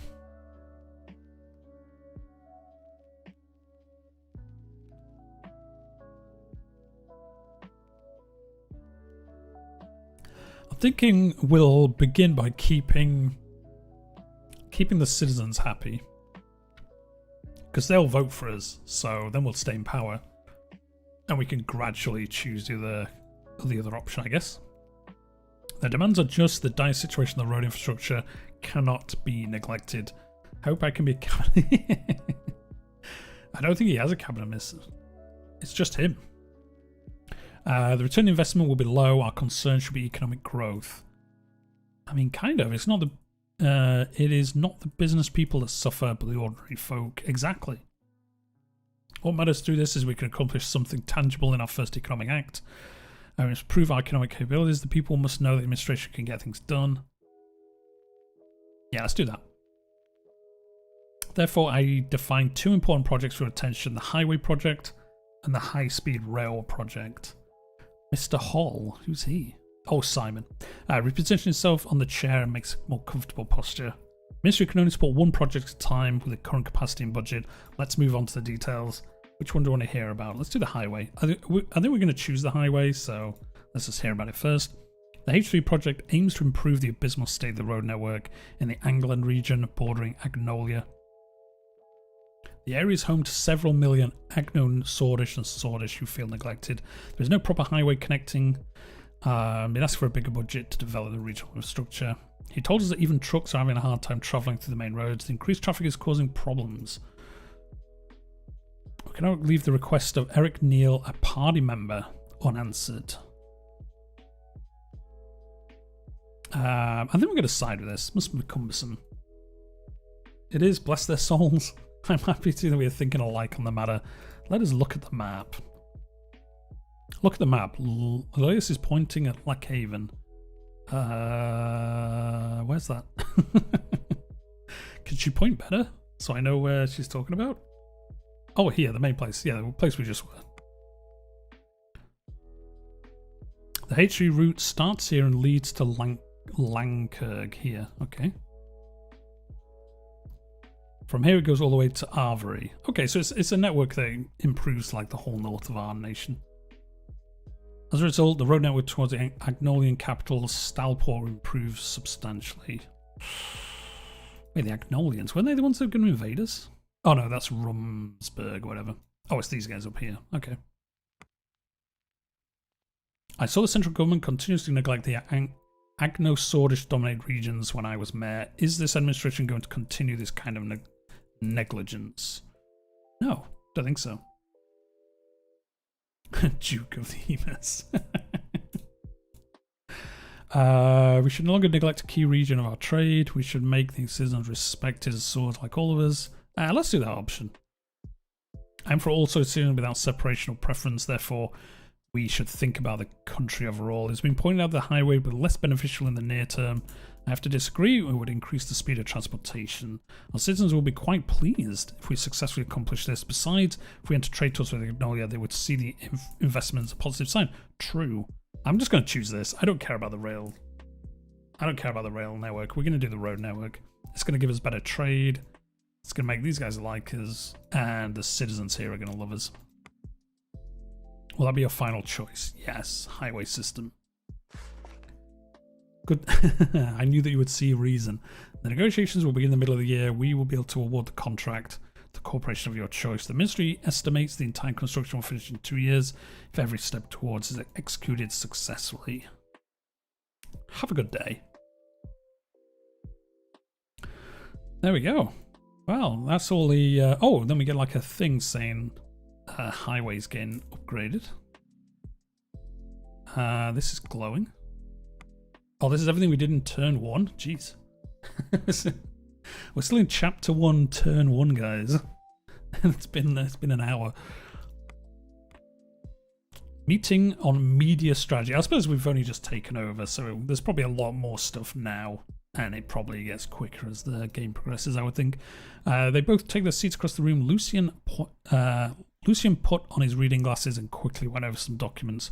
Petter turned to Lucien and nodded. So again, Petter is the vice president who was our childhood friend, and Lucien is our strategist. First of all, Lucien, you mentioned that Marcel Caronti contacted you. Oh, okay. The Carontis have always been known as one of the richest, most influential families in Sordland. Marcel Caronti is no exception. He's the oldest son of Conrad Caronti, the industrialist and media mogul who founded Hoss. Oh yeah, that's the military, that's the business group.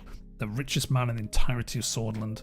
Meetings and more meetings. Yeah, see, we are a real president. He has offered to meet you, Mr. President. What does he want? After the passing of his father, may he rest in peace, Marcel claims... Oh. Wasn't he the guy that we helped earlier? They are a powerful, influential media conglomerate to start with, and they own the Sordland Today newspaper, the Swordish Broadcasting Corporation, which means it would be wise to have them on our side. Sorry for interrupting. What does productive collaboration entail? I'm guessing this means we do him favours. He does not wish to explain the details over the phone, but rather in person. I believe I will be receiving a call from him sometime soon. However, as Petter said, they have substantial power over the content of media outlets, headlines, and radio shows. That is what would be offering. What he would want in return is what we need to understand. But let's not get ahead of ourselves. First, we need to determine our general approach to media.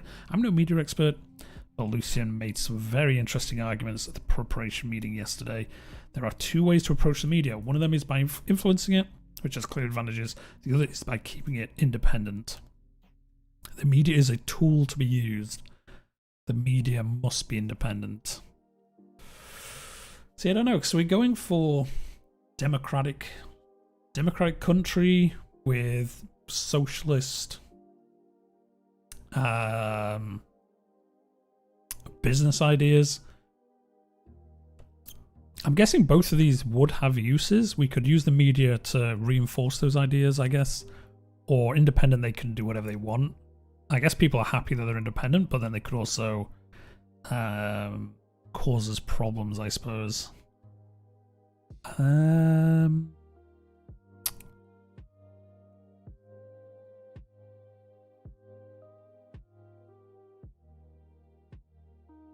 Let's say it must be independent. We'll go for that. We'll see what happens.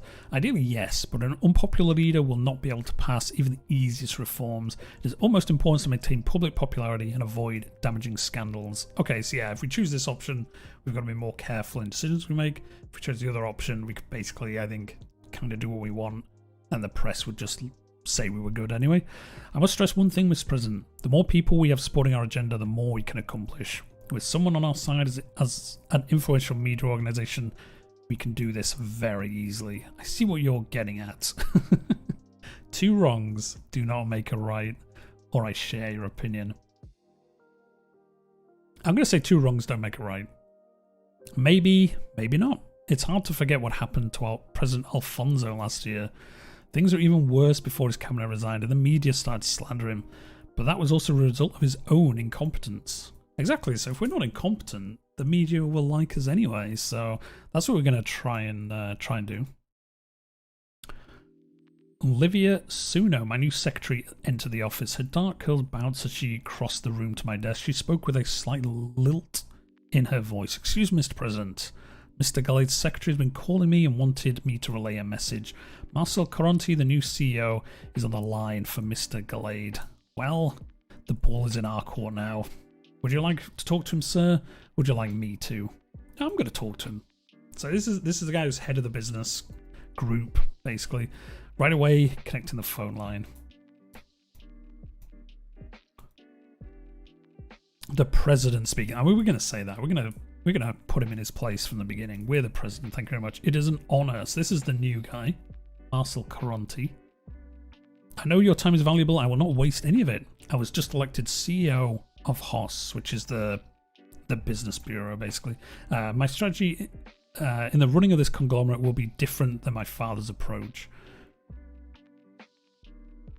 This is why I'm offering a partnership deal regarding the media branch. I would like to formally invite you to my resort near Conrates for a meeting to discuss the details. What does that entail? Our future as partners, Mr. President. Surely we can't talk about details on the phone. I just wish to have a face-to-face conversation. I don't think I trust this guy. Why don't you take control of the media? Because I don't want to in this one. In how we're playing this character, I don't want to do that. I could see it being really fun, almost playing the same game up to now, but then controlling the press and using them to do stuff. But for now, we're basically going to try and keep everything democratic, except for like the industry, which we're not gonna. I'm gonna say no. I don't trust this guy. That is a shame. Thank you for your time. Oh, he just goes. I have to refuse. Goodbye. just hung up on me. Well, that is a clear no. Very well. Hope we have made the right call. Well, that makes things clear. We should focus on other things anyway. It appears we're done for today. We will continue where we left off later. Thank you for your time. See you soon, gentlemen. Yeah, that could have been a mistake. We'll see. We'll see. But that could have been the wrong option. So yeah, he wanted us to go to his like summer retreat, and I guess he was gonna be like, you know, I'll do what you want if you do what I want. So we'll see. He'll probably cause us some problems in the future, I would think. Conrad Caronti passed away, so yeah, well, this confirms what we saw before. So yeah, his father died. Glamorous inaugural ball. The Holstein elite gathered for a lavish state ball. Many citizens in the country are uncertain about their own futures, but the state has no problem with wasting taxpayers' money right from the start. We demand the traditions of wasteful nature become a thing of the past. Probably. Sordland's regional trade, as the Rayne administration starts its first term, is questioning all our heads. What will be the regional international trade policy due to the strategic geopolitical location of Sordland? Historically, Agnola and Whelan have been natural trading partners, depending on the direction of the Rayne administration. We think it is likely the new trade deal will be brokered. Okay. I think Agnola was the one they were talking about before. That's the one that's here, that we're building that new road towards. So probably those, I guess. Let's read this report. Party Committee report. The Reform Committee reports that any potential changes to the Constitution in the direction of the reformists will likely result in strong opposition from the National Front Party. The members of the Assembly in support of such direction seem to be in the great numbers, possibly make up the majority in the Grand National Assembly, whilst most members of the Sordland Party seem reluctant. Oh, okay. Okay, so our own party isn't too fond with our ideas. Electoral Campaign Finance Bill. The criteria for the allocation of public funds will no longer be according to the number of votes won in the general election by the political party. The new criteria shall be the proportion of seats won by a political party in the Assembly. Political parties shall receive an annual amount of 500,000 Ren per member of Assembly. This result is doubling of the USP election budget and a slight increase in the party in the Assembly, while effectively removing all funding from parties below 10% electoral threshold. Okay, so this is the National Assembly basically giving us this bill. Do we want to sign it or do we not want to sign it? I mean, I think we'll sign it. This is going to give our party more election budget, so we'll probably stay in power. Let's do it. I'm going to sign it. Investment in Arcasian company stocks. An opportunity to buy stocks from an Arcasian company. Okay. Personal investment opportunity has been relayed by Mr. Manga, an experienced stockbroker in Vantry City. Arcasia is selling valuable shares in Amadine Industries, an up-and-coming electric manufacturing company. We could invest or let the opportunity pass. Stonks, yeah, mega stonks. We're gonna invest a little bit of our personal wealth. Not too much. I'm not sure if it's a good idea. We did say we're going kind of socialist, so I guess owning loads of shares in a random company probably isn't going to go over well if it's discovered. There we go, the campaign finance bill got signed. USP hijacks elections. Yeah, they weren't impressed with our decision. Unsurprisingly. Do we have any other things to click? I don't know if we get a notification if we do. Okay, just this one. Oh wow, the ball hasn't even happened yet. There we go, the inaugural ball. I thought this had already happened. Suddenly, Deanna hugged me from behind and gave me a little... startling me a little. Monica had fixed her hair to a elaborate braid woven with ribbons. Deanna, Papa, Mama, told me it's time to go. It is ready. Where is your brother? I think Frank is still upstairs. It's almost time to leave and the big ball is starting in less than an hour. Now where's my first lady? She's wearing a simple yet elegant beige sheath dress with short heels. Her hair is neatly pinned into a whatever this is, showing off the pearl earrings I gave her for our 15th anniversary. All these years she's stayed by my side. How do you do, Mr. President? Let's embrace her, I guess. Now where in the hell is Frank? Here he comes, Frank, my son.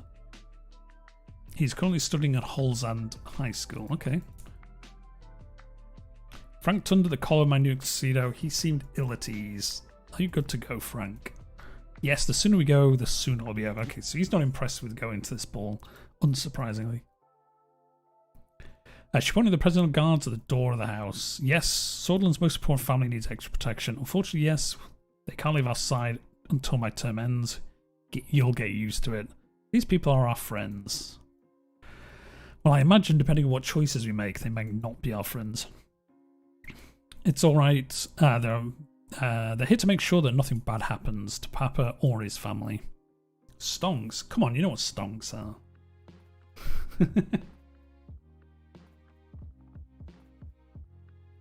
Everyone knows what stonks is. There we go, we walk out the door. Halfway to the car, Frank stops abruptly and turns towards me. Do I really have to go? Couldn't I stay home instead? Don't make me angry. I'm nervous myself. Let's say we're nervous ourselves. We're not gonna annoy him. There we go, see? Big stonks. Let's go. There we go, we're off. We're off to the ball. Motorcard starts moving towards the palace, gazing out the window deep in thought. Anton, what are you thinking about? It's a nice car.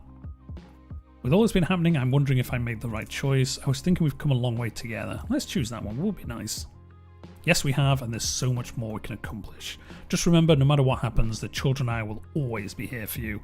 I'm going to help Papa fix everything. How old is she? Oh, it doesn't actually say. Okay, never mind. I don't think she's very old, though.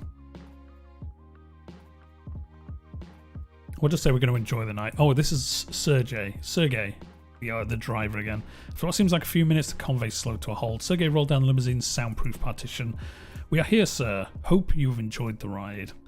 I did, Sergey. Thank you. Always a pleasure.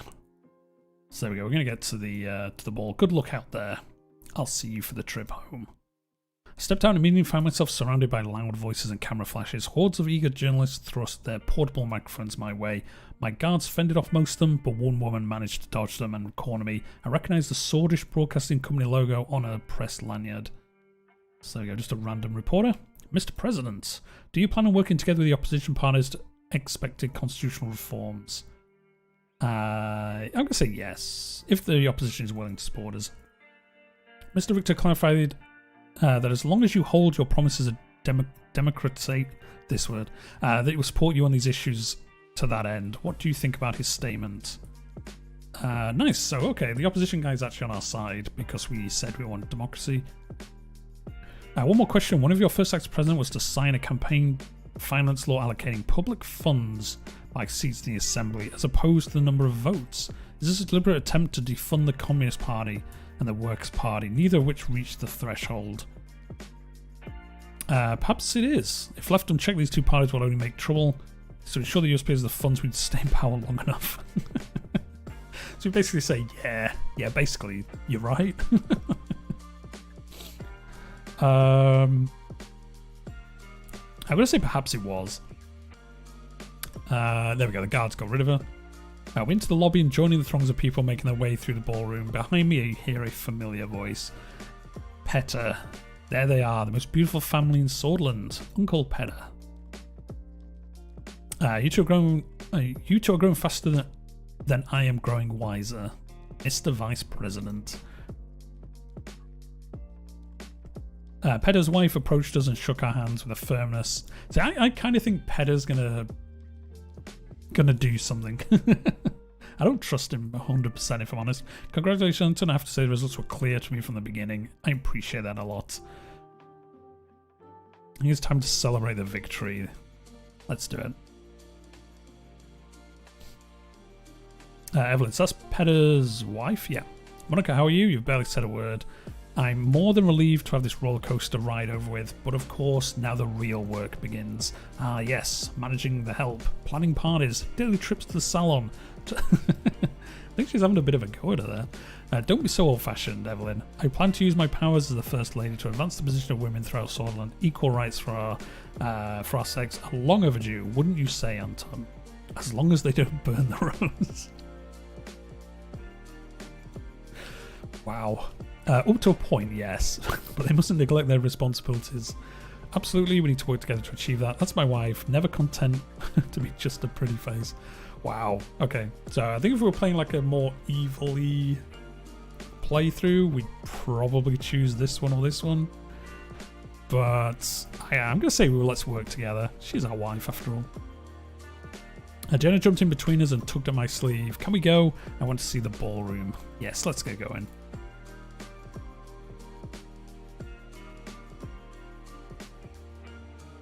Inside, we are yet again surrounded by a noisy crowd, but this time it was politicians who sought to appease the new authority in Sordland. I spent the next few hours shaking hands, joining conversations, and making speeches. We finally settled down our dinner table with the Vecturns as the band started playing some jazz tunes. Oof, that was tiring. From the Vice President. Well, you better get used to it. Well, a loud banging noise echoed from outside the ballroom, then another one, then another. The musicians stopped playing, everyone in the room was looking around in confusion. Pedro and I turned towards each other, realization dawning on both of our faces. Fireworks. No, gunshot. Wait, what? Wait, what? As soon as Monica heard the word, she lunged from her seat. What? Well, this took a turn. Is this the business group? Did we annoy them that much? I guess we'll shield the kids. What's happening? I knew it. We should never have gone. Chaos broke out. Some guests flung themselves under the tables and others rang for the doors, screaming. Diana burst in tears while Frank tried to comfort her, hiding the fear in his own eyes. 3 more gunshots rang out. Mr. President, are you okay? This is Carl, Chief of Police. Carl, head of the Sordid police forces, running towards us with 3 more officers in decorated uniforms. They all had their guns drawn.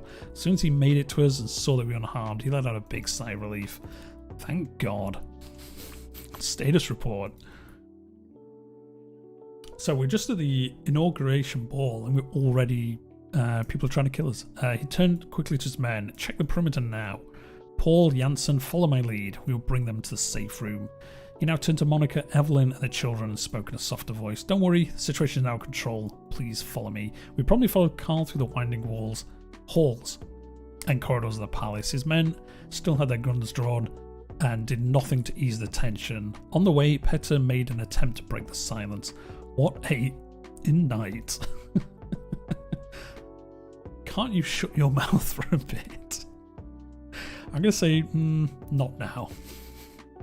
Carl turned to us with a serious face as we were about to turn the corner. Quiet, please. Sorry, I talk when I am nervous. Shut up. Carl flipped a switch on the wall and a panel opened, revealing a hidden staircase leading to a large reinforced door. Inside, a set of emergency lights flickered on. The safe room was comfortable and spacious with an expensive-looking sofa. The small Security monitors on the wall displayed grainy footage of each room in the palace. There was a boardroom and a pantry containing enough provisions to last us months. Monica and Evelyn sat the children down and started wiping their tears. I mean, is the game going to end already? So what's the status? Not the best inauguration ball I've ever been to. Are we under attack? So tell me, Carl, do I have clowns for a security force? Probably shouldn't call his police force clowns. I'll just say not the best inauguration ball we've been to. Certainly not, sir. Carl's radio suddenly crackled to life. Every second felt like eternity as he pressed his ear to the receiver. Good news, we are not in danger at the moment. The situation has been dealt with. Perimeter is secured. Okay. He gestured to one private corner of the room and started speaking more quietly. This is what we know so far. We've confirmed that 2 people were gunned down in front of the palace. The attacker is one of them, and we have reason to believe he was working alone. He fired 3 shots at an MP, 1 to the head, 2 to the body. Oh jeez, okay. So an MP died. Presidential guards at the palace immediately shot and killed the attacker. He had not been identified yet, and we require an investigation. The MP was killed as identified as Bernard Circus.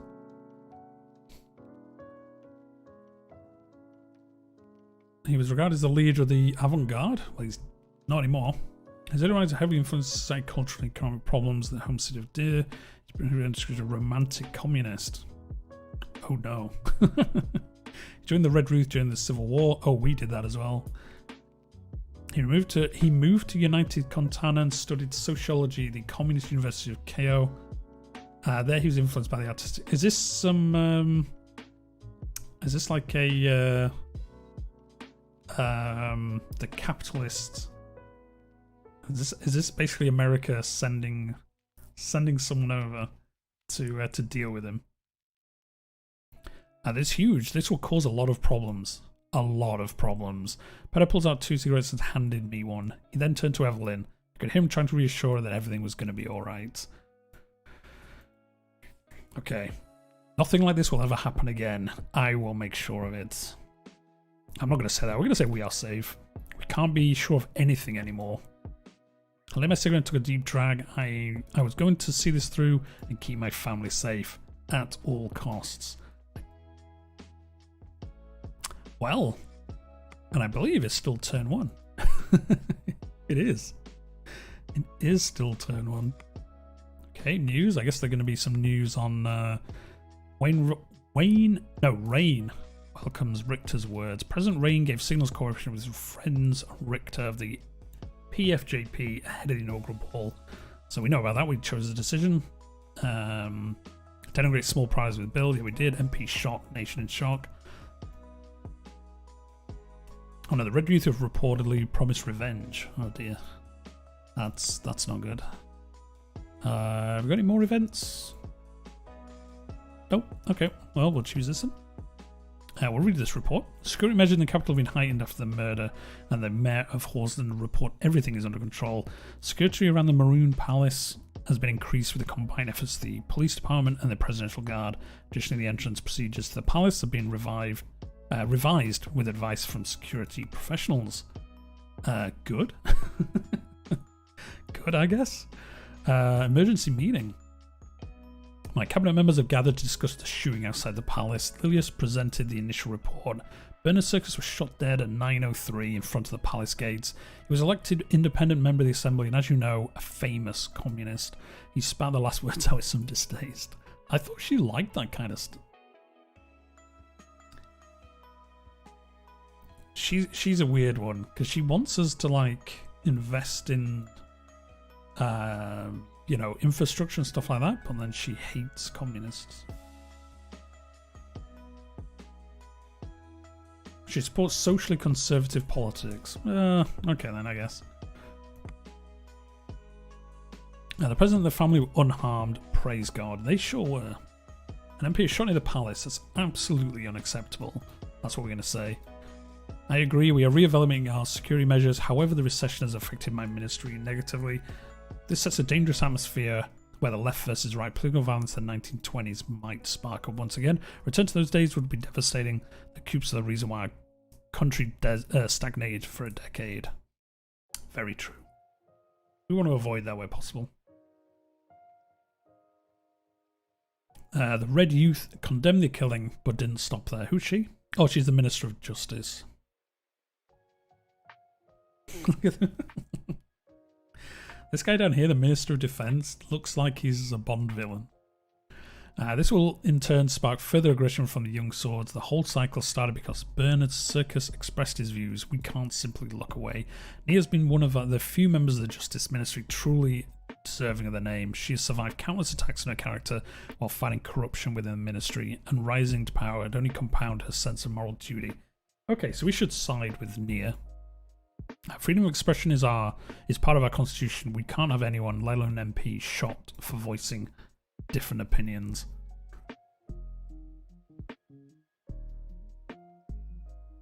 Let's just agree with it. We won't go too far, I don't think. Our laws do, and go for good reason. Silencing voices only results in fear and stagnation within society. We had that before and know very well how it was. I hear your concerns. Our police do their best to uphold the rights of our citizens. We will prevent such acts from happening again by making sure our security measures are re-evaluated. Okay, here comes the Bond villain. Agreed, Mom. Gendarmerie? Is that police force? Armed law enforcement. Gendarmerie? Probably. It sounds like it should be French. So I'm not sure. We should refrain from making the issue a political one from the start. It will only add fuel to the fire. It is political though, isn't it? You are right, we need to calm the situation. It's early, but we will attend the funeral. What happened while you were gone? Well, depending on when you went, we went to the ball and somebody armed came in and killed someone, so... yeah. Fun times. Fun times. Let's say we need to calm the situation. Our government is capable of maintaining security. Our job will produce tensions. Several police cars rushed past the Marine Palace. Everyone went silent. Regardless, a full investigation of all involved parties is underway. We will find the submersives and punish them soon enough, Mr. President. I will do my best to coordinate the administrative tasks. Justice will be served and the rule of law will return to this country stronger than ever. Only if we stay vigilant as a country, we must think about the upcoming budget. It's too soon to jump to conclusions. I agree. Eternal stability must be maintained. We must not lose sight of our real political goals like constitutional reformation. Let's do that one. Agreed. These matters shouldn't distract us from what the people want us to do. Lucian took some notes after checking the latest newspapers and reports. It seems the tensions between the communists and nationalists will escalate further. It will be very difficult to pass any meaningful change if there's chaos in the country.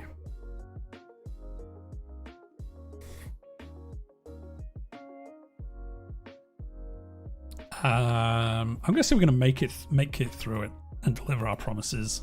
Hell yes, President. This will be it for today then. We will convene again soon. Thank you all. Keep us updated. Well, there we go. And we're still in turn 1 by the looks of it. Oh, there we go. Yeah, this is proceed to next turn. So all of this, so the first, we've been going, what, like an hour and 45 minutes? Nearly 2 hours. Has been the prequel bit and the first turn. Not even the first chapter, I don't think. Literally the first turn by the looks of it. Is there anything to click on? Nope. Okay, I guess we'll press continue. Or was that chapter 1? A few days later. I'm intrigued whether turns is the same as chapters.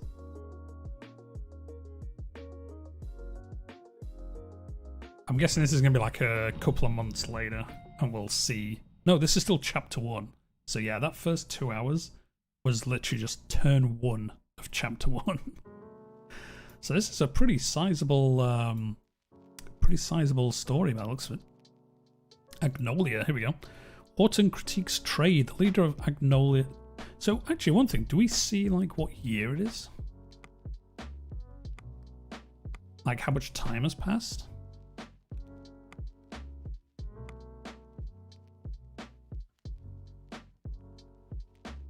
No. There's a lot of history. You could say, I'm not going to sit here and read all this history stuff, obviously, on the stream, but, you know, if you did pick up the game and, you know, and think you'll enjoy it, there's so much, like, history stuff you can read to get, like, a better idea of events. Like, there's all this history that we didn't even cover in the prequel choices. There's all of this, and that's just under one bit. So, it's crazy. Right, let's see. We got loads of new pop-ups now. Report from Wayland. Smollett warns traders. The latest diplomatic message from the leader of Wayland warned us regarding a pathway from the mountains of Bergia, which allow traitors of the state escaping to Sordland. President Victor Smollett has demanded the border security be increased. He also sent his best wishes regarding handling the protests in Sordland. Wait, what protests? Wait a minute. Wait a minute. Oh, we know about this. Unity despite differences. So again, we know about this. This was trying to get that bill passed. Murder was a method of the past. Again, it's more about the dude getting killed. Obviously, the radical paper, he was a communist, so they're doing a big story about how great he was. And the economics. The only way of recession, bailing out businesses. No. We are not going to be doing that. There we go. So we know what the newspapers are after. Read the report from Narbel. Police understaffed. Okay. Erzen. Illegal KA-74s. I wonder what they are. A cache found in the Runsberg-made weapons include KA-74s, 2,845 bullets, 12 handguns, 27 grenades, and bomb-making equipment. Well, that doesn't sound good. Young Sword youth wing leader dead after terror attack. Oh dear. So this is like the internal fighting between the two political groups. Communist Party leader suspected of bomb attack. At 11:48 a.m., an unattended bag in front of the NFP office in Valgan was destroyed by police on suspicion of a bomb threat, which were verified. Jeez, okay. Yeah, the country's kind of spiraling a little bit. Illegal firearms found. Oh, jeez. In the Communist Party building. Weapons seized in cultural centre. Local police forces report that a wardrobe full of heavy military equipment has been seized in a Young Swords cultural centre. Yeah, okay, so yeah, the two sides are getting up to shenanigans, basically. Reports of BFF, best friends forever, activity in the capital. The chief of police, Carl Grazer, reported the two bloodish women who, with affiliations to the BFF, have been caught in Sordland before they could execute a terror attack at a crowded rally. Oh, geez, okay. Wait, is it a bloodish freedom front? Are they one of our areas?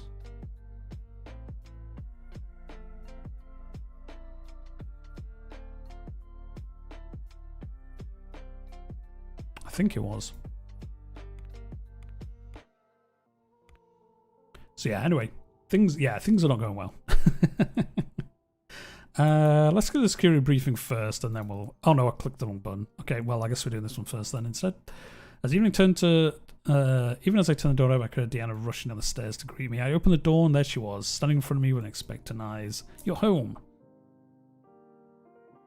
So this is just a dinner meeting with our... This is just dinner with our family, so we can probably click through this one pretty quickly. Where is your mother? She's making dinner for us. Nice. Are all the bad men gone? Yes, we took care of everything. Monica appeared next to the kitchen door. She was wearing an apron and holding a spatula in her hand. Deanna, what did I tell you? No running in the house. Monica approached me and kissed me on the cheek. A tantalizing smell wafted from the kitchen behind her. What did you cook for? What? When's dinner? Actually, we'll do this top one. We'll be nice. I felt like going grocery shopping just like the old times. Besides, she can't make your favorite like I can.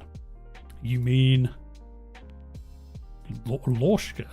Lorsha was a Blackhaven specialty usually reserved for special occasions. A rich seafood stew with heady garlic and paprika kick. That sounds quite good, to be honest. Sounds very good. It was absolutely my favourite dish, especially paired with cabbage, a potent unfiltered wine from Bergia. What is my lucky day? What is the occasion? No occasion. I just wanted to cheer everyone up a bit. That's fair. Now, we did just survive a gun attack, so probably. Her smile faded and she lowered her voice so Deanna couldn't hear, especially after what happened at the ball. Yeah, pretty much. I'm hungry. Okay, well, we're going to eat. Anton, tell Frank to come down for dinner. He's sulking upstairs. Exactly, that sounds good. Seafood stew. I like it. The door was locked. Knock on the door. Knock on the door again. Bang on the door. The stereo in Frank's room turned off. All right. He unlocked and opened the door. What do you want? Turn those records up loud next time. I don't think the neighbours heard. I'm just gonna say food is ready. I'm gonna be nice. As we started eating, the room went quiet. Monica's cooking was as delicious as ever, but I had the feeling that wasn't the only reason nobody spoke. Say, did you hear that they refurbished the grocery store? I don't know if you remember the owner. He's been there every day for the last 30 years. Can you imagine doing the same job for so long? What if you were president for 20 years, for example? 20 years of this, I'd be dead. Why not? We could live like kings. Honestly, would that be so bad? Right, I don't want this country to suffer under another Sol. Let's say that. Because we did go against Sol at the end, so agreed, that must never happen again. Anyway, the grocer really is a nice person. He threw some extra vegetables with my... Frank suddenly slammed his hands on the table, rattling the china. Monica and Deanna stared at him. So, how long is this going to be? We're just going to sit here like nothing happened. You could have been killed. Mom could have been killed. Any one of us could have died. Deanna's lower lip starts trembling. I mean, our son is a bit of a... I mean, really, just trying to eat some food. You will not raise your voice to me, young man. That's what I'm going to say to him. But it's the truth. Where are you going? I'm going back to my room. Go on then. Don't even think about coming down till you've learned to show some respect. Nah, actually, we're going to say don't waste a good cooking. Not hungry. Before we came down, he said he was hungry. Dinner's ready. Great, I'm starving. I'm not hungry. Lies. Lies. Alright, sit down. Let's talk. I know it's a close call, but everything is under control. Don't worry, we're going to be fine. Do you think I would let us go down so easily? I'm going to choose that one. Frank smirked. No. But it's not up to you, is it? Just trust me. He was a one rogue shooter. We weren't even the target. Let's do that. But what if we were? Listen to your father. If your father says we don't need to worry, we don't need to worry. You have to trust him. Monica turned to me. We all have to trust each other. Oh dear. I can see that this is going to go potentially bad. He feels lucky he has a father who cares about him. I know, but there's such worries out there. That's what worried me. I made plenty of rash decisions when I was his age. Let's do that. We did make rash decisions. We made the decisions with the refugees that came back to bite us. You make plenty of rash decisions now too. Wow, even our wife's having a go at us now. I promise if there truly is any threat to the family, you will be the first to know. All you need to worry about is putting more delicious dinner on our table. I worry too. Things might escalate. I'll do this. I'm not going to do the middle option. That one is super harsh. She got up, stood behind me, massaged my shoulders for a moment before leaving me alone in the dining room. Had I been lying to Frank and Deanna? Was the threat to my family truly over? Time would tell. Time would tell, so... Alright, news. Protests across Sordland. Protests erupted across Sordland after the death of Bernard Circus, many of which started peacefully but turned violent.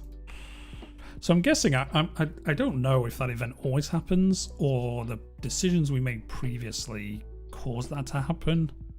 I guess if we go like super capitalist, obviously it probably wouldn't happen, but it'd be kind of interesting to know how much the story already deviates depending on the choices you make. Yes, everyone's calling for protests because of it, and the economists are saying that we shouldn't be doing planned economy. Obviously, they're like the capitalist newspaper, so they're obviously going to dislike that choice. We've got another report here. Police overburden. Yep, they're always complaining about the police there. And there we go. Next event. Oh yeah, the security briefing. Arrived at the front of the doors leading to the situation room. Today's briefing was arranged in 2 parts, starting with internal matters, moving to external matters. Okay, so we're going to probably hear about the war that they think is going to start, I think. So who have we got in here? We've got Lucian, the strategist, Lilius, the interior, and Nia, the Minister of Justice. Let's begin. All these people kind of like us, so I think we'll probably have a good time here, but we'll see. Everyone in the room sat down except for Lucian. He put on his glasses and went through the documents in front of him. Shortly after, he raised his head to address the attendees. Mr. President, it's a good thing I like reading. It is a good thing I like reading. And like I said, I knew this game was like this. I just thought it'd be a fun, I don't know, it'd be fun for us to try it on a Friday, kind of see what it's like. Like I say, it's not too expensive, so if you like this kind of game, you know, it's probably worth picking up. As we feared, the political atmosphere has worsened. The reports around the country indicate that tensions are rising as we feared. What's the situation with the Bernard Circus investigation? I received news this morning that the investigation to the murder has concluded. Great, let's hear about it. After further investigation testimonies, we have confirmed the motive and also the events leading up to the shooting. A few days prior, members of the Red Youth initiated a violent attack on the Young Swords leader in Jen. I guess that's a city somewhere. We believe that the Young Swords then called for revenge, leading to the death of Mr. Circus. Probably shouldn't pronounce it circus. I'm saying a typo, yeah. No, neither have I. This is made by, not that it really matters, but it's made by a German game studio. This is the only game they've made so far.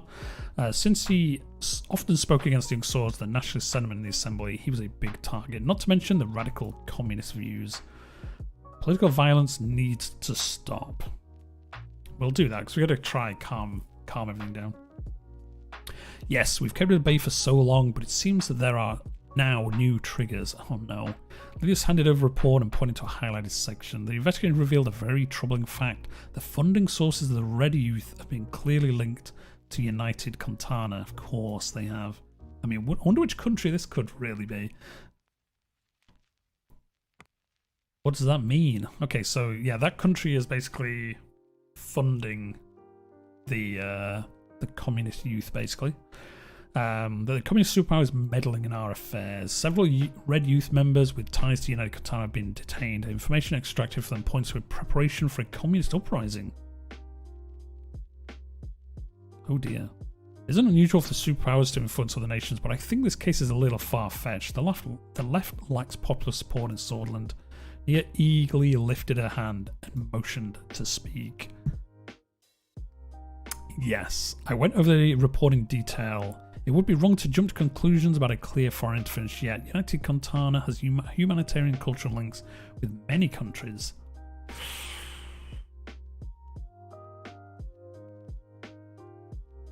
Oh no, which one do we want to decide?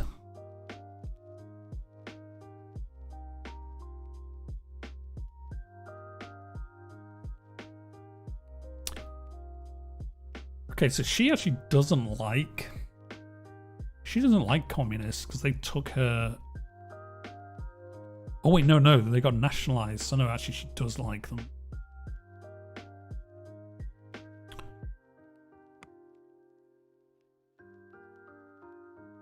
Minister of the Interior. See, the thing is she doesn't like full-on communists. She's mentioned that before, that she doesn't like them. So I think she could be lying to try get us to turn away from them. So I'm going to say we don't want to jump to conclusions. Nearly 3 decades ago, they funded General Reichardt and tried to establish a communist dictatorship in our country. If not for Colonel Sol, we would be seeing the real crisis. Our police chief has linked the funding channels to consulate in Benfey. Okay, well, maybe it seems like they do have some evidence of it. As we all know, the enemies of Sordland are many, but we also have threats inside the country. Yes, our country always has issues. This is our job. That's what I'm going to say. If we give up essential freedoms to purchase temporary security, we deserve neither freedom nor security. Isn't that a quote by someone? Wasn't it Benjamin Franklin said that?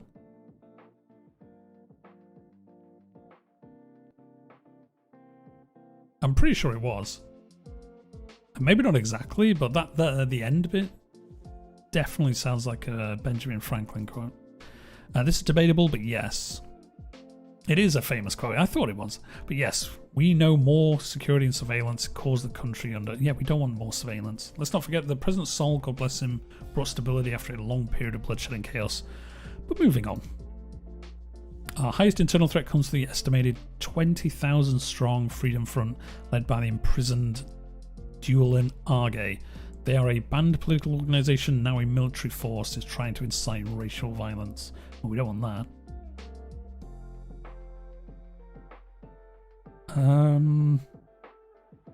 They make a lot of noise but have little substance. I don't know, I think ignoring them is probably the wrong way. Let's see if they have support. To some extent, luckily they don't attract a wide audience of Bloods. They could potentially attract thousands if anti-Bloodish sentiment spreads in Sordland again. Our intelligence intercepted 2 crates filled with weapons close to the border. They are filled with military grade KA-74s. We expect that we could be smuggled... Okay, yes, they're smuggling weapons in. Rumsberg has acted aggressively in the region for a long time. I'm not surprised they attempted to weaponize... Okay, Rumsberg. They're the nation that we all warned were thinking of invading us. This is worrying, very worrying. I was expecting that Rumsberg would undermine us, but this is too far. We need to keep level-headed. We can't let meddling eternal... Yeah, we'll say this is too far. Let's give it 2 limited to purchase a little... Yeah, that was the quote. Like I say, as soon as I read it, I was like, that sounds familiar. It was expected Rumsberg would undermine us, but they've gone too far. I agree. The prospect of arming our population against us is a step too far. This is grave news, but we must be careful not to stoke the fires of anti-Bloodish sentiment. What is the second most important threat? There's gang violence that is threatening the Nargis and England regions. 2 prominent organised crime families are at war. Potential bloodshed is real. Or more. Why can't we just arrest them? I'm going to say that. The primary reason is deception and corruption. They infiltrate several government offices and police and how they can invade us. I want them gone for good. Yeah, I want them gone for good. Let's get rid of them. They are playing with fire. While I agree we should make Sordland a better place, it will not be easy. These gangs exist because corruption is so common in our country. They buy our police officers, slip by checkpoints. I shall be honest with you, with our current capabilities, we may not be able to prevent further arming of separatists whilst maintaining order. If the law enforcement budget is increased, we can't be fully responsible for what happens. Our police units are spread thin. I'm going to increase the law enforcement budget then. We'll rid our country of the separatists and violent thugs if you do so. I wish you could stop using the word thugs. The real problem is corruption, which is fueling the gang violence and very likely the reason these weapons were smuggled in. Valid points, corruption is the root of all evil.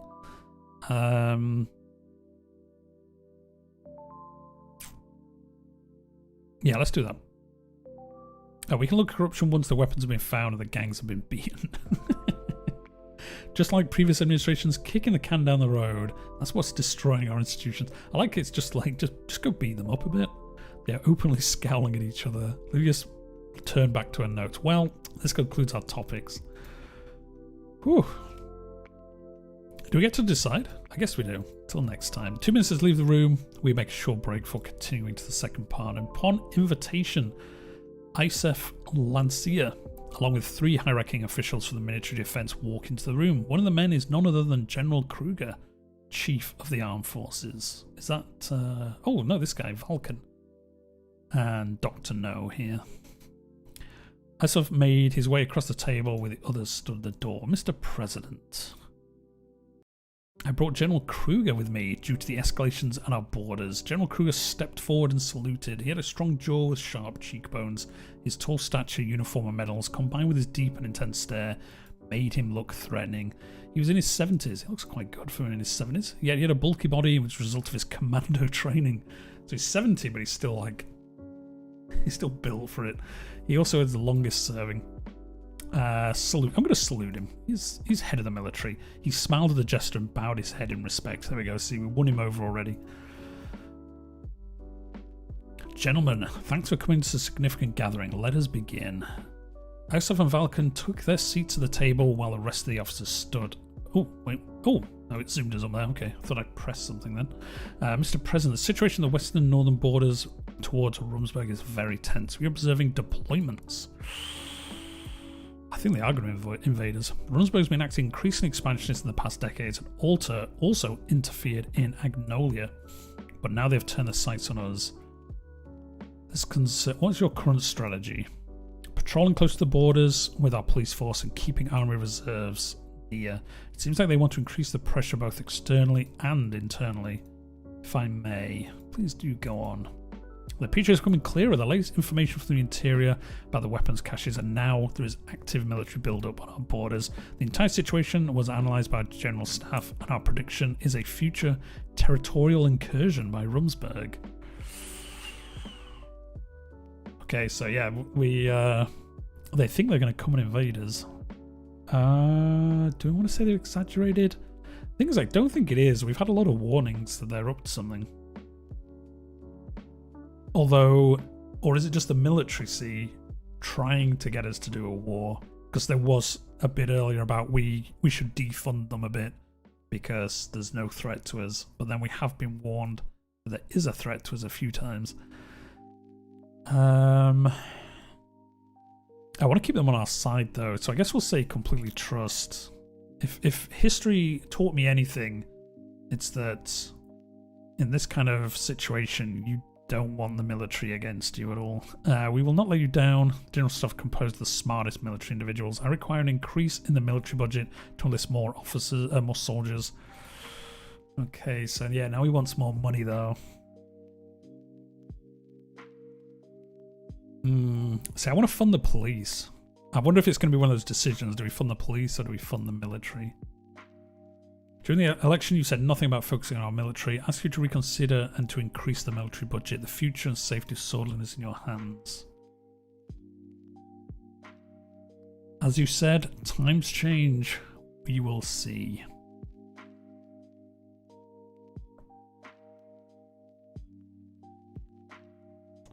We only have a budget of 2, and I guess we're going to get more and more decisions that we need to save some of this force. I'm going to say I'm a man of my word. We said we wouldn't do it, so I'm not going to do it. That is a valuable trait, Mr. President. However, it will not help when the enemy armies are invading our cities. Our forces would crumble under a decrease, and Rumsberg would be more compelled to exploit our weakness. Well, we're not going to decrease it. We're just not going to give you more money. Our country hasn't fallen to any invading force in 200 years. You cannot let it happen. We should find regional allies like Valksland or Lesbia to deter Rumsberg. There are several options on the table. Okay, so we can try ally with a superpower, then they won't attack us. Sordland must stand its own 2 feet, or these options should be considered. Or we could get an alliance with someone. I'll say considered. They could be considered, but why pander to others when we solve our issues ourselves? We have no true friends outside these borders. Okay, a call is coming from the ministry. Excuse me, Mr. President. Oh dear. A few minutes later, he entered the room again. His expression has changed. Mr. President. Oh geez, here we go. There's been a Rumbergian military activity close to the Narbel border. I just spoke with a local commander. Vulcan, we should go to the ministry and get further updates from our branches. Rising military readiness is the first call of action. If there's truly an extraordinary attempt, we will relate to you immediately and wait for further orders. Make sure they know we are observant and ready. Go and show them the force of the... Ooh. This seems like they take that they just start attacking them in a defensive way, kind of. Your service is appreciated. Remain calm. Make sure not to escalate things further. Nobody wants a war. I'm going to say this top one. Like, the bottom one sounds good, but I think it will upset the military people. So I think we're going to say stay observant and ready. Always watching, always ready is our motto, sir. Okay. Runsberg has already tested us, and reports from the interior indicate interference with our borders. Communists, nationalists, rebels. What is next? Sordland has always been a key piece of the chessboard of the global rivalry between Arcasia and United Contana. But in recent years, there was no such regression from Runsberg. Not at these levels. The phone rang. Oh dear. Runsberg has decided to close their consulate in Lackhaven. Oh dear, here they come. I think they're going to declare war on us. So that's these guys. Looks like they might be up to something. Anyway, can we talk to anyone else? No? Okay, we'll do this event. Around midnight, red youth protesters clashed with young swords at the Vesord city centre, resulting in many casualties. The counter-protesters were cornered in front of the United Contana embassy after they were pushed back by police. The embassy opened its doors. Oh, so yeah, they are helping them. Okay. So they are helping them out. Rumours of an infrastructure project. Yes, that's what we want. Gang violence claims young girl's life. So that's more of those gangs that we were talking about earlier. 1927, never again.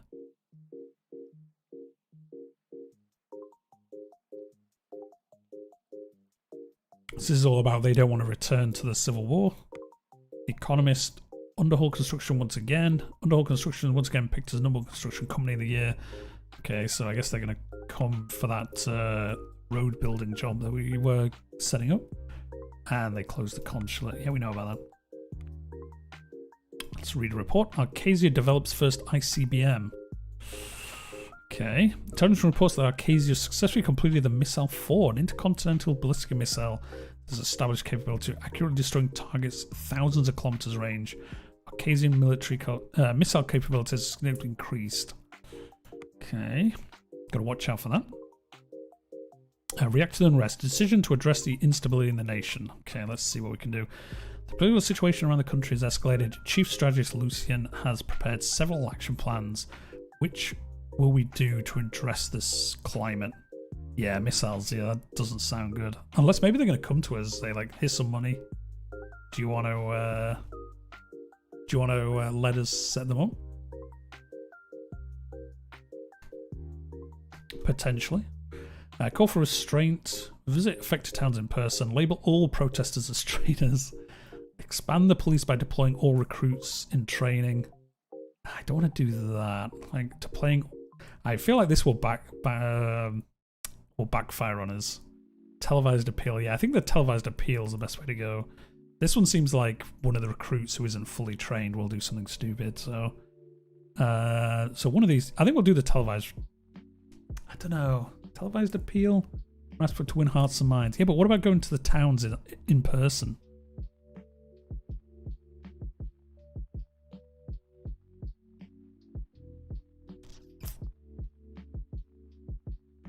I can see from all the decisions we've had so far, you could really go like super like dictator style on this game. Too risky in person. True, yeah, let's do the televised. The Herald Pope. President Rayne calls for restraint. President Anton Rayne called for restraint on a national TV after protests and riots started popping up around the country, triggered by the death of Circus. Also, like playing regional favourites. Or C, Super Cheese. You've got a political mind. I like it. End of day at the Maroon Palace. Was this all in one day? It was late in the evening. The Maroon Palace was finally getting somewhat quiet when I returned to my office at the top. I eagerly approached my chair and sprawled out on it. You can't visit every town, that is true. It has been an exhausting day, just like every day since I took office. I'm going to pour some whiskey. Let's have a drink. I felt like the best salve after a long day of work. I glanced downwards out the window and saw Sergei and the guards waiting for me at the main gate. I heard a couple of knocks at the door. My secretary entered. Mr. President, Mr. Tusk is here to see you. Oh no. You had a meeting with the Lothburg spokesman? I'm so sorry for not giving you proper notice. So we thought it was the end of the day, and like the head of the business clan has come to see us. Do your job properly next time. I will just say don't worry about it. We'll be nice to him. He swaggered into the room. I'd met Sordland's most prominent businessman once or twice, but never alone. He had large jowls, blindingly shiny shoes, and the air of someone used to getting his way. Anything to drink, Mr. Tusk? Cognac, preferably from before you were born. Wow, this guy. I'll check the supply room. Good evening, Mr. President. I'm here to congratulate you. My business partners and I wish a successful term as the leader of our nation. Get to the point. Why are you really here? We're going to choose that option, obviously. I see you're not very welcoming, President. I merely congratulate you. I see no reason to necessitate rudeness. I don't believe I'm being rude. Time is money, after all. Isn't that right? So we're going to show him, like, we're not going to side with you, but we've got a business brain. We know what we're talking about. Walter took a conspicuous look at the diamond-encrusted watch on his wrist. Yes, that's true. At the same time, patience and humility are important virtues for a man in your position. You are the president, after all. May I continue? Wow, okay, he's getting a bit testy with us. I'd like to build a profitable relationship between us. That being said, there are some concerns of mine and the people I represent, which I would like to take this opportunity to clear up. I'll say I'm listening. The ruined state of the economy in Sordland has influenced everyone. The recession hit us all hard. I like how it's saying it hit them all hard. He's already had a bit of like, he's looking at his diamond watch, and now he's like, got a cigar. I had these brought from Lesbia, the best cigars in the whole continent. Would you like to try one? You go ahead. I don't want to smoke, I'm going to say. Walter grabbed himself a cigar and lit it. He looked out towards the city and scenery as he puffed away. I heard that you purchased stock from... Oh, so there we go. That decision's all coming back to us. Armadine Industries in Arcasia. Smart buy. They're developing new gadgets that would be very profitable. With risk and rewards, I expect a good return. Spend money to make money. I figured out why not take the chance. I'm going to say spend money to... No, this. Return on investment, I'm going to say. You have a keen eye for business. I will buy a couple of 1,000 shares too to expand my portfolio. Hope the investment pays off for us both, Mr. President. Yeah, see, I don't trust this guy at all. Not in the way we're playing the game. The assassination and the troubles between the left and right are worrying. For us, it is worrying to see that you've decided to promote a planned economy. I don't mind that we disagree on the economy. I'm going to say that. Neither do I. But you know how much capital Lothburg represents. Even though you pursue this path, you need further market investment to boost the economy. The highway investment was a good call, but there is more to gain in high-speed rail, especially for business logistics. See, he's trying to be sneaky with us. Yeah, our plan is to focus on the needs of the people, not businesses. We're going to say that.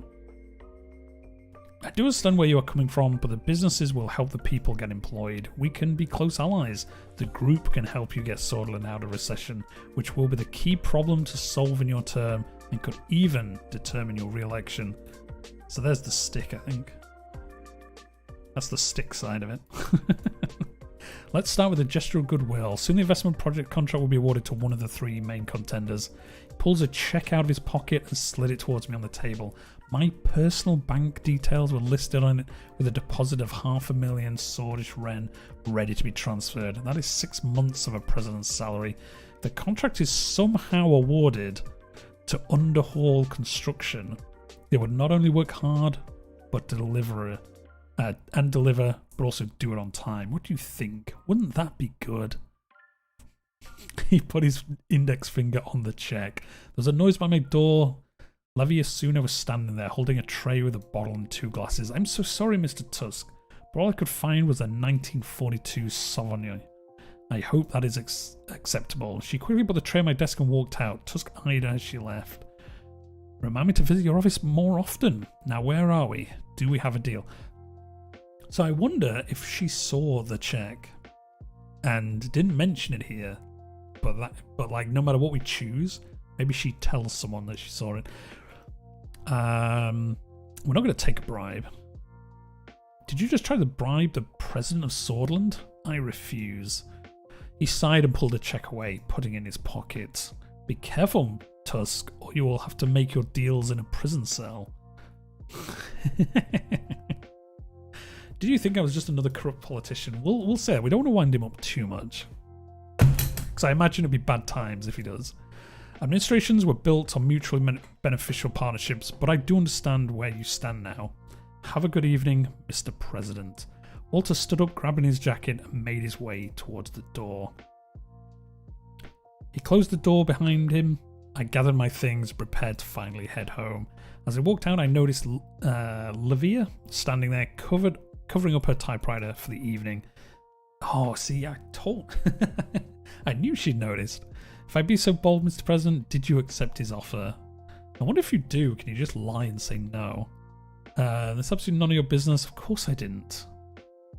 You didn't see anything. Yeah, I'm going to say of course I didn't. How could you even ask me that? The other girls have told me all kinds of things went on during the Alfonso administration. I wasn't sure if you were that kind of president. I am certainly not. Yeah, cool. So I guess if you do take the bribe, then you can, I don't know, let her know that you did. Who knows? Must be a lot of different decisions. She and I took a moment to look over the lights of the city before heading to the elevators. Okay, we've got a bunch more decisions. Read the reports of Enrica.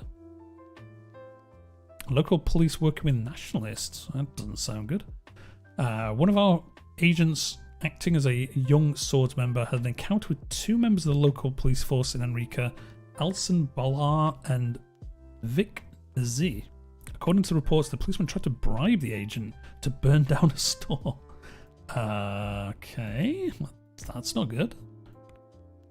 Finalization of the highway contract. Oh, nice. Let's do this then. After driving through this cliff-side roads, we arrived in Lunkirk. There, cheerful citizens greeted us, and our local government officials escorted us to the city hall. Here, a significant meeting about the H3 project would take place. Several construction companies sent their representatives to the city hall. So we're obviously not going to choose the corrupt one. Even though Gus Manga couldn't make the meeting, I had Simon Hall and Leas Graff by my side. Besides showing our economic recovery, the travel time by road will drop by more than half, Mr. President.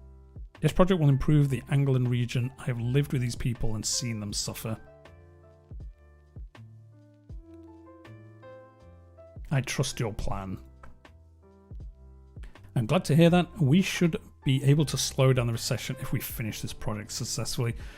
Positive financial outcomes are expected. According to the sources, we can lift many out of poverty. Yes, this is why we chose this one, because it's going to help the people get better off rather than the companies. What will it make to stop the recession? What kind of end results do we expect? We'll choose that one and see what happens. Short-term employment and long-term economic development. Nice. The underdeveloped cities of Lundberg and Arvery will receive a lot more investment. Simon searched his documents he was holding and found the one he was looking for. I have an overview of the companies here. Look at the files. Look at the files of corporations listed. Sordland State Corporation, Underhall Construction, Taurus Holdings. So obviously the Underhall Construction is owned by Walter Tusk, the guy that tried to give us the bribe. So no wonder he wanted us to choose them. Taurus Holdings is a new and entrepreneurial private company that uses cutting-edge technology from Arcasia to reduce construction costs and prices. They recently began taking bigger and riskier contracts, including the construction industry. Taurus also deals with shipyard buildings. Companies notice great employees perks and high union membership. It's considered much more open and competitive.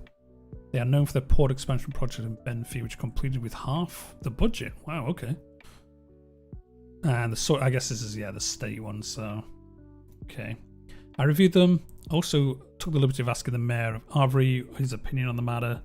Which corporation should we talk about? Let's see Taurus Holdings. Taurus Holdings finally. Oh, we kind of know this because we just read it in the other thing. There are other things Taurus does well at providing construction state corporations, but I can't vouch for infrastructure construction at all. Yeah, because they did say they were freshly getting into this industry, so why should we pick Taurus? Taurus completed fewer projects than other companies, however they were slightly faster and cheaper. They won several awards internationally, being one of the fastest growing advanced companies. Innovation is refreshing. Let's choose that. They're only capable of building small-scale regional projects. This doesn't prove their capabilities of large undertakings that are more complex. Yes, I wonder if we choose them, whether they fail in the project. The project manager of Taurus Holding mentioned they would be able to finish the project with the allocated funding. They're the only company who found the budget sufficient, making them a cheaper alternative. Yeah, that... I'm going to say worth considering. State Corporation. The respected Swedish State Corporation was founded in 1891. It is a main state corporation tasked with running day-to-day construction services. SSC is one of the most trusted and honourable companies. They've served us a long time. I've worked with them several occasions. You fulfill your initial election promise of using a state-dominant planning economy to... Oh, I see. So there we go. That's why we could choose these guys instead. Secondly, they are only company to have worked in Anglian region out of all three corporations.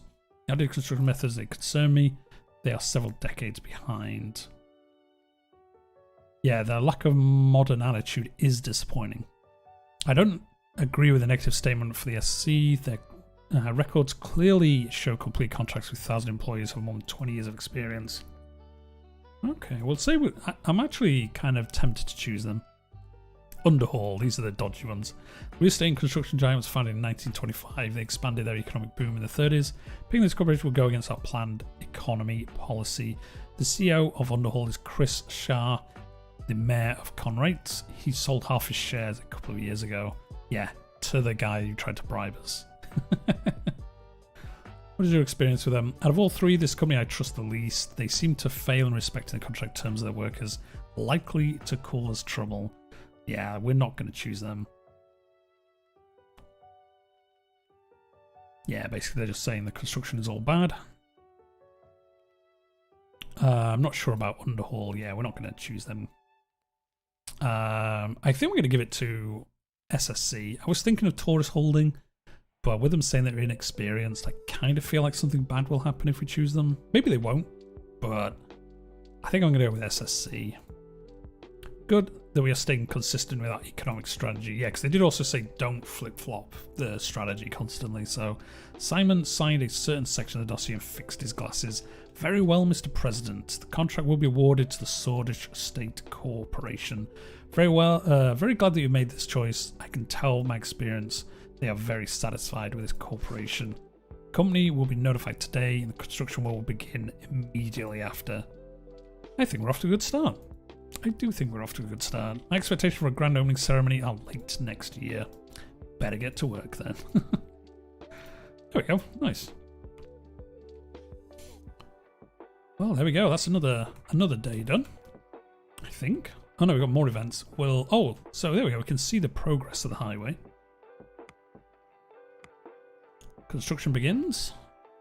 Can you suggest expanding executive powers? Oh, okay. Leader of the NFP. On the National Front, it suggests that the new constitution should expand executive powers, adding fuel to the debate over the possibility of reforming the 1929 constitution. He pointed out the current dire situation. Okay, so he's trying to get us to revert the changes we promised. Risky highway project. Hopefully this doesn't backfire on us, and we picked the wrong one. Workers' Party Solidarity March, and Blue Citizens targeted again. Okay, that's not good. Economic Relief Plan. With assistance of the National Business Council and the Central Bank, Simon put forward a countrywide relief plan to mitigate the economic hardships that are being felt. We can either provide stimulus checks for people or bail out businesses. We're not bailing out businesses. No. Provide stimulus checks. So yeah, that's taking us down to one budget. So I think like I was saying before, I think there's going to be points where if we always choose a good option, we're going to run out of money, and then bad things might happen. So, yeah, similar, yeah.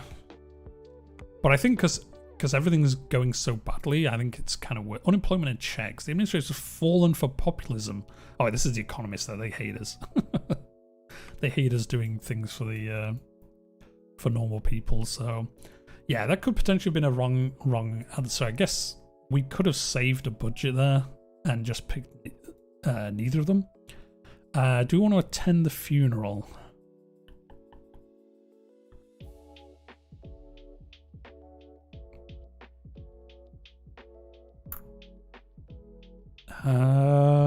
This seems risky. Seems risky to attend.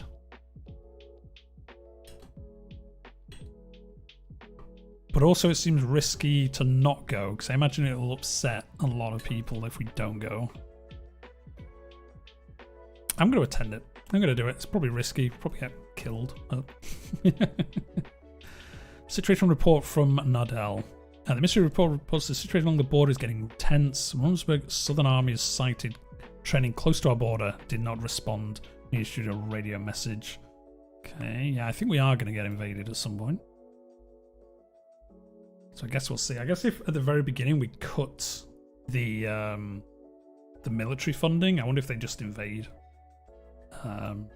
Maybe because we didn't cut it, they've not done it straight away. So there we go. We'll attend the funeral. Sir, we have arrived. Good, Sergei. Raindrops are running down the car window and Sergei opened the door. I will hold my own umbrella. As you wish, sir. Petra and Carl exited their own cars in the convoy. They made their way over to me. So this is Petra again, our vice president and the chief of police. I just want to inform you the perimeter is clear and secured completely.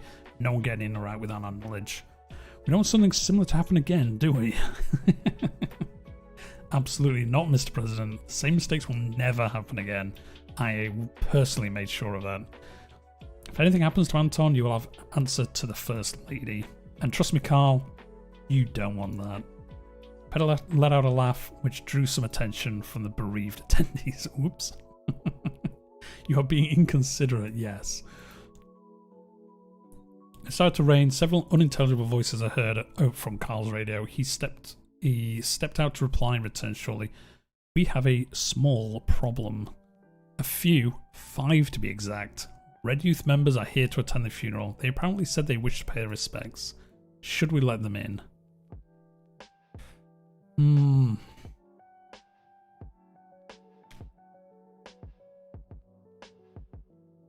I'm going to say let them in. I imagine if we don't let them in, it's going to not go well. We walked towards the crowd circling around the grave. Everyone in attendance was wearing black for mourning. The rain started to pour. Before taking my place to observe the ceremony, I gave my condolences to Bernard's wife and his daughters who looked to me. She reminded me of Diana.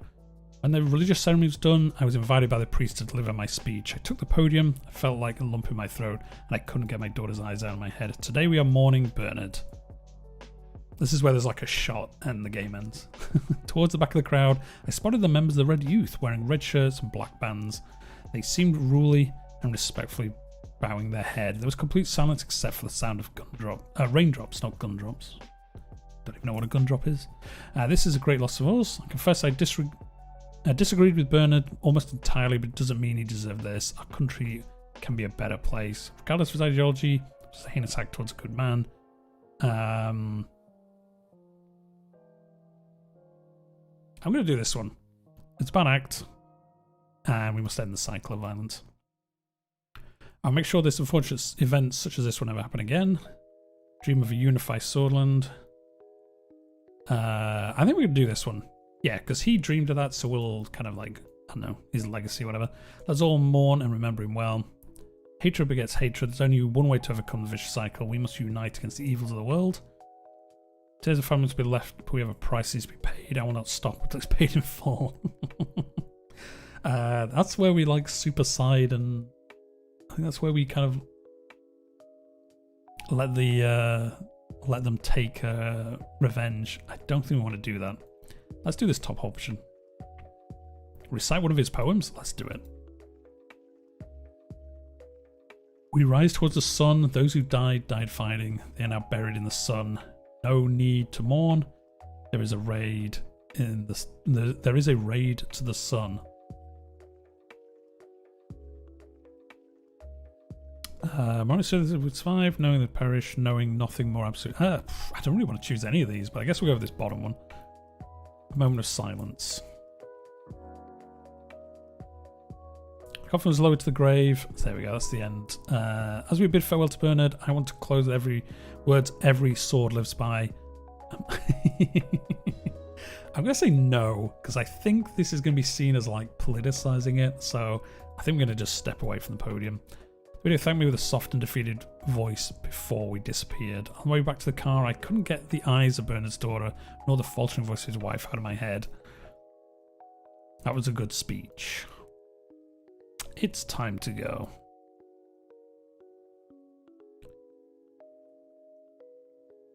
There we go. That's the end of that turn, I guess.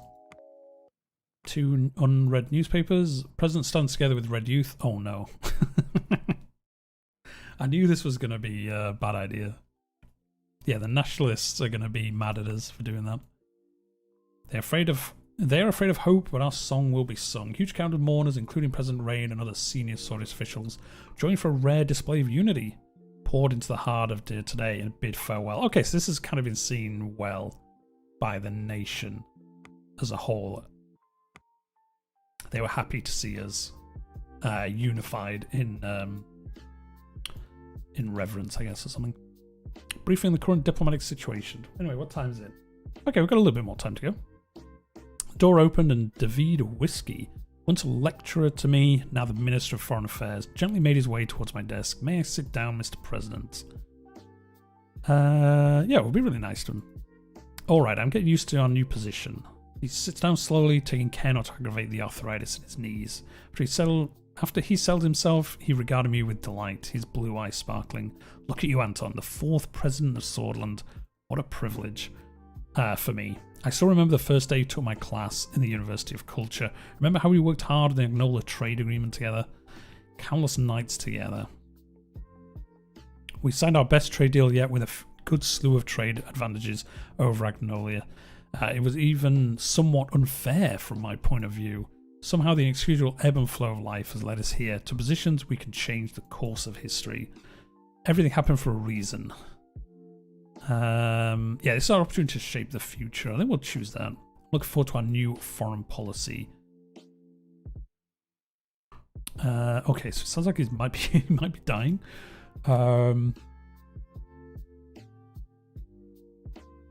It seems you still remember how much I like tea. Nowadays, it really does wonders for my throat. How is your niece? I guess we'll just ask some of these random questions. Kind of see what's going on. How was your travel?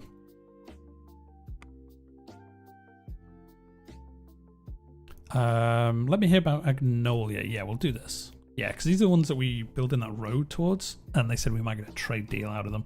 Our brotherly nation in the northeast, Agnolia, they still diplomatically non-aligned. Probably one of our most, one of the most democratic systems between our neighbours. Okay, so we're trying to go democratic as well, so I guess we want to try and ally with these guys. Economic stagnation is a worry for them. Their primary issue is a heavy reliance on foreign investment from us. Agnolia is our most friendly neighbour. We have been allies for the longest time, ever since Brunswick annexed Dome. This fact needs to be a part of the equation. Unsurprisingly, the Agnolian Prime Minister Martin van Horten is expecting better cooperation through a new, fairer trade deal is one of our election mandates. The names are... Yes, yeah, they do, yeah. He's got a super Dutch name. What's his name? Martin van Horten. Sounds very Dutch. We think about this trade. I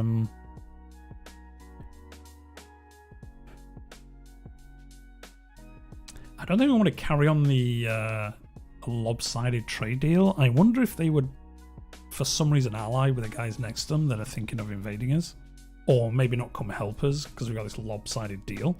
I'm going to say a more comprehensive trade deal. Both sides could gain from it, but Agno would win more than us. They want to protect their weaker industries and they are profiting from selling our goods too.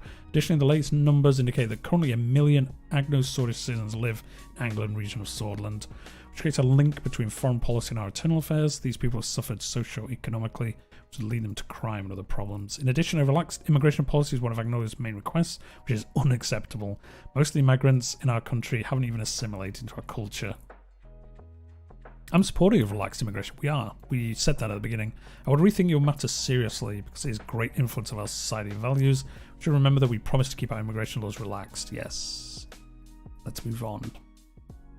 Two important neighbouring countries remain Lesbia and Rumburg. Which one did we hear about? Well, we know about Rumburg. They're trying to invade us, basically.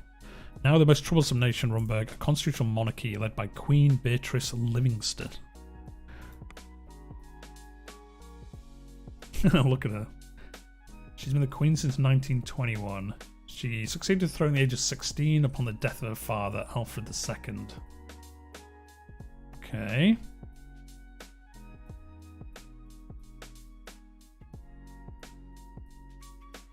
So yeah, they're the bad guys so far, basically, for us. I highly advise caution and calculated actions with Runsburg. Our military must be prepared. The threat is real. They are strong and have motivation as well as the means to damage us. We shouldn't give them any reason to pursue aggression. Runsburg hasn't always been a roguelike state. Nothing can be done about them. We must prevent them from interfering with our affairs. We're going to say that. Yeah, it is, basically. They've shown similar behaviour to our neighbouring countries, but we must be cautious. While Thornburg openly denies such claims, their past and current actions make them... Yeah, they are trying to destabilise us. Yeah, the threat is our top priority. I mean, I think it is, to be honest. We've always been dialogue with Brunswick ambassador to make sure support is open. We could use their aggressive attitude against them by convincing the international community. Interesting. The abrupt announcement about the closure of the Runsburg consulate is yet another step in their escalation. What about Lesbia? They're the guys to the south of us. They're the jewel of the continent's second largest economy in Mercopa. Though wealthy, Lesbia suffers from excessive economic equality.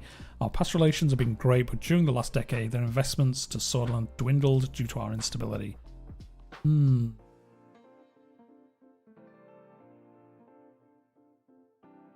They keep turning a blind eye, thinking Lesbia is above it all. Allying with the richest nation could be beneficial.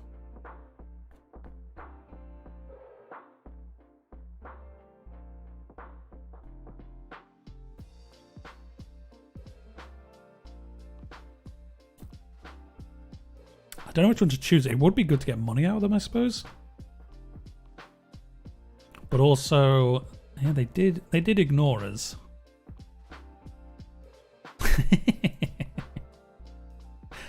I'm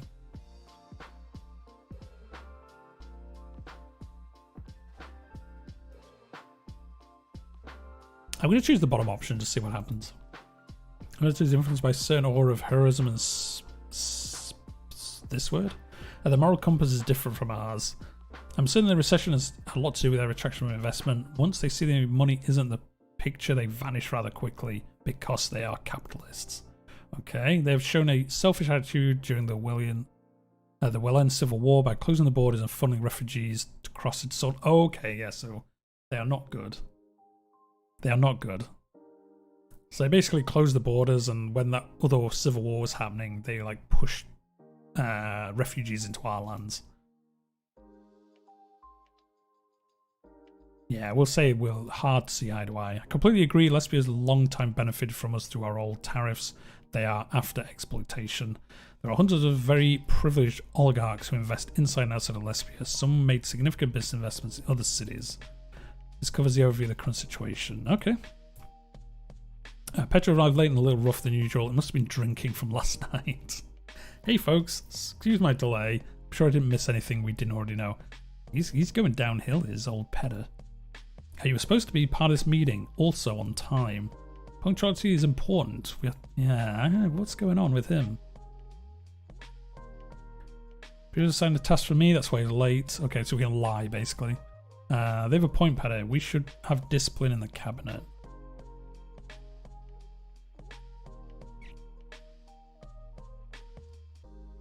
I'm going to keep him on our side. I'm going to lie for him, basically.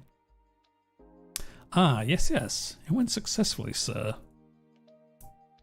Expect a report on your desktop.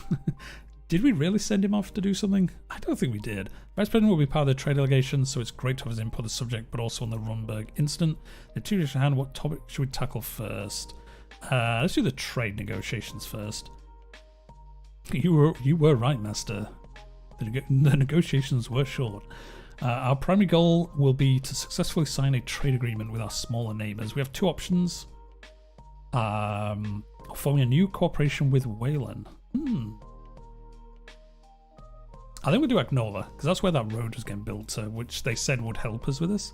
First off, the reason behind the operation, this option is more diplomatic than economic, although of course we can't forget the added economic value.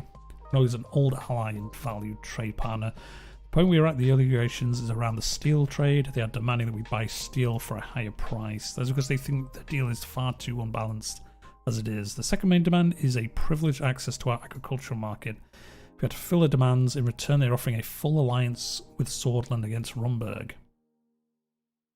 Looking at the current advances of Runberg near our borders, having a coalition against Runberg would be extremely useful. It would be extremely useful. Obviously, there will be consequences for entering a full alliance. Mainly the issue is around the Helgi Islands. Alexander clearly has clear intentions on taking over the island one way or another, and entering a military alliance with Agnola will make them furious. I want to state my support and decision to stick to our old ally. Even though I disagree with their demand to relax immigration, we have cooperated with them in many issues in the past. Agnola is a solid partner for us. David and the President worked on a previous comprehensive trade deal in the 30s. My opinion is a good deal and we should go for it. The new England Prime Minister is trying to improve existing relationship. The downfall is that we need to make concessions, a reality of any trade deal.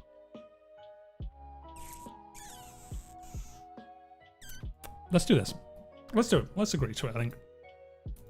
The best outcome. Oh, he's happy with it.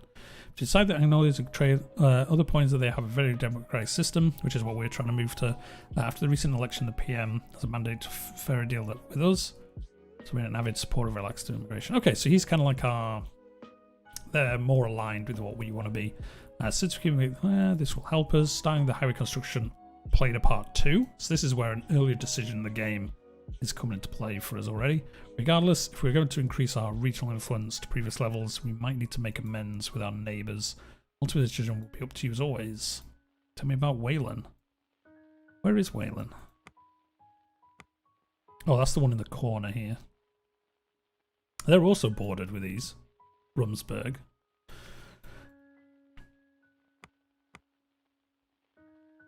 Dealing with a fractured country like Wayland is positives and negatives. Although it's lucrative in short term, there are risks associated. Yeah, because they just had a civil war.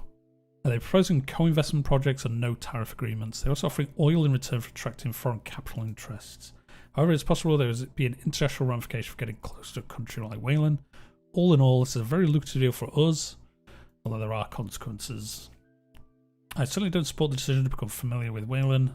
We carried their burden for decades. Their migrants flooded our country and they're expecting a deal from us. Taking influence over Wayland could be useful. Yes, it is risky, but think about our influence on underdeveloped region like that. We could also sell more products and enter the market easily. My opinion is too risky. Yes, we'll gain resources and immediate capital. I'm afraid of the consequences. So again, I think this was one where we could choose them.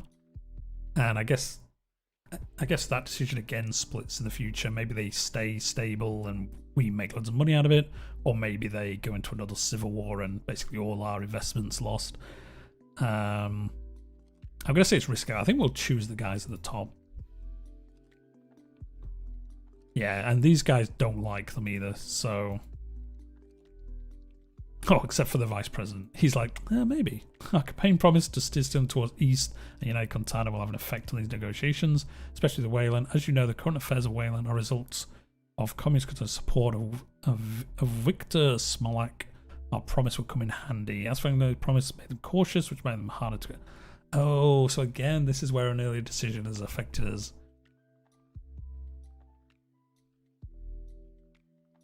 So this is where we're kind of getting more kind of railroaded towards a different option that we don't maybe want to choose. The fact that we're heading towards a planned economy will have an influence. Good neighbours optimise the interests, which makes the difference between trivial, allowing both sides to reach a deal. Interesting. I believe it gives an overview of our current options. Diplomatic incident. So we'll probably do the diplomatic incident and then we'll probably call it here for the day. I think my voice can't probably take much more reading. Runsburg Consul Sir Bran Harrington announced the closure of the 120-year-old consulate. Now the diplomatic staff is leaving the city to go back to Thornborough. He blames the lack of security in Sordland due to the assassination and subsequent process, but it's obvious they are just making excuses. I'm not going to say that. First they close the consulate, then they blame our own security? It's under control. They are playing with us. Isn't it telling that other countries are working with us while Runsburg is cutting more ties with us? The neglect of the previous president and the chaos of the elections delayed our diplomatic efforts. Now there are only 2 Runsburg diplomatic missions left in Sordland, one in Deer and the other in Hullsword. They are bluffing. We are used to it by now. We are accustomed to the usual rhetoric, but this is far more serious. It's to display strength to my people. I'm going to say the top one. This is far more serious.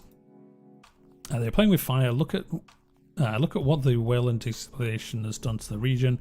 Sordland breaking apart would tear the continent apart. In my entire career, I've never met our Runsburg relegation suffer this much. The previous low point was the annexation of Dome. Oh, he's mad about that. I wonder why. Oh, there we go. He gained nationwide fame after his heroism and accomplishments as a major during the Wayland Civil War, which earned him the highest military order. Okay. There are warning developments about the smuggled arms that build up near the border. Our military must be buffed up to stand against the regional power. We either respond with this aggressive act with a diplomatic condemnation, or we retaliate by closing our consulate in Dome. One say an escalation will be risky. It's early in presidency. Yeah, I don't want to have a war if we can kind of get away with not doing it, but I also don't want to just do whatever they want. Say by closing the border, they think they can bully us. They're never so wrong. Write an official diplomatic response condemning the reasonable act. Declare that Runsburg aims to destabilize Sordland and the region. We're going to do the second option. As you wish, Mr. President. Nice. I wish we'd reacted more strongly. If we don't confront them, they will keep escalating the situation. I, on the other hand, am glad we've taken a more cautious route. Our trade delegation will begin work towards the end of the year. We expect final negotiations and the signing to happen next year. There we go. That's the end of the meeting. See you later, gentlemen. Done. There we go. Anyway, guys, I've been talking for 3 hours, pretty much non-stop. So I think we're going to leave it there for tonight. It is roughly around when we usually finish anyway. So there we go. We're still in chapter 1. We're on day 2. We're on turn 2 of chapter 1. So this is obviously a pretty big game, to be honest, especially with how cheap it is. I mean, even at full price, I think full price is like $20. But yeah, Epic Games Store have a sale on at the moment, and oddly, if you choose the more expensive version, you can use the Epic Games Store voucher to actually reduce it to cheaper than the cheaper version. So yeah, I think it was like $8, so pretty good. This text heavy for a game would be a massive understatement. Yeah, it's basically like a choose your own adventure. We need democracy. We do. That's what we're trying to get. Sordland condemns closure. We did condemn the closure. Yeah, it is super text-based. Briefing results from the Reform Committee. Cool, so we'll do that next time. And yeah, that's it. I don't think there's any other like side events going on. No. Oh, no, there's one here. Report from Avery. Young Swords may claim links to the government. Oh no. He has connections to the government? We're investigating truth claims? Somebody in the government is backing them. I know it. I know it. I just know it's happening. Yeah, it is quite text. Anyway, I don't know what you guys thought about the game. It's something, like I say, pretty different to what we play usually on the channel. We'll be back to Crusader Kings on Monday. We'll be carrying on our Anjou playthrough. But yeah, I've put off playing this for a while, but it's, I don't know, I quite like it. I'm not sure if it's super stream friendly, but I don't know. Let me know what you think. If you're watching it now, You've enjoyed it? Awesome. Well, I think we might play this again next Friday. It's kind of cool. I like the historic, like, empire building games, as you know from the channel, and this is kind of a different take on it. It's kind of like a super concentrated EU4. It's like if EU4 existed and you only controlled one country and like nothing else kind of happened around you, I guess. Super like zoomed in version of it. So yeah, anyway, yeah, Monday, Tuesday we'll be doing Crusader Kings. Next Friday though, I think we'll carry on playing this because I've enjoyed it. Super Jesus enjoyed it. I think people who were here earlier enjoyed it. If you are watching this back on VODs, leave a comment down below. Let me know what you think about it. And did we make the right choices or did we make poor decisions? Which we probably have. Something's going to backfire on us, I'm sure. But that's going to be it for tonight. Hopefully you guys have a good weekend. Like I said, I'll be back on Monday with Crusader Kings. And yeah, I'll catch you then. And yeah, thanks everyone for dropping by. Oh, yeah, before I finish, hit that like button if you enjoyed the stream. Helps other people find it in the future, and subscribe to the channel if it's your first time here and enjoyed it. We play strategy games on here every Monday, Tuesday and Friday, and I release videos during the week as well. So that is actually going to be it. My voice is going to go. Have a good night, and I'll catch you all next time.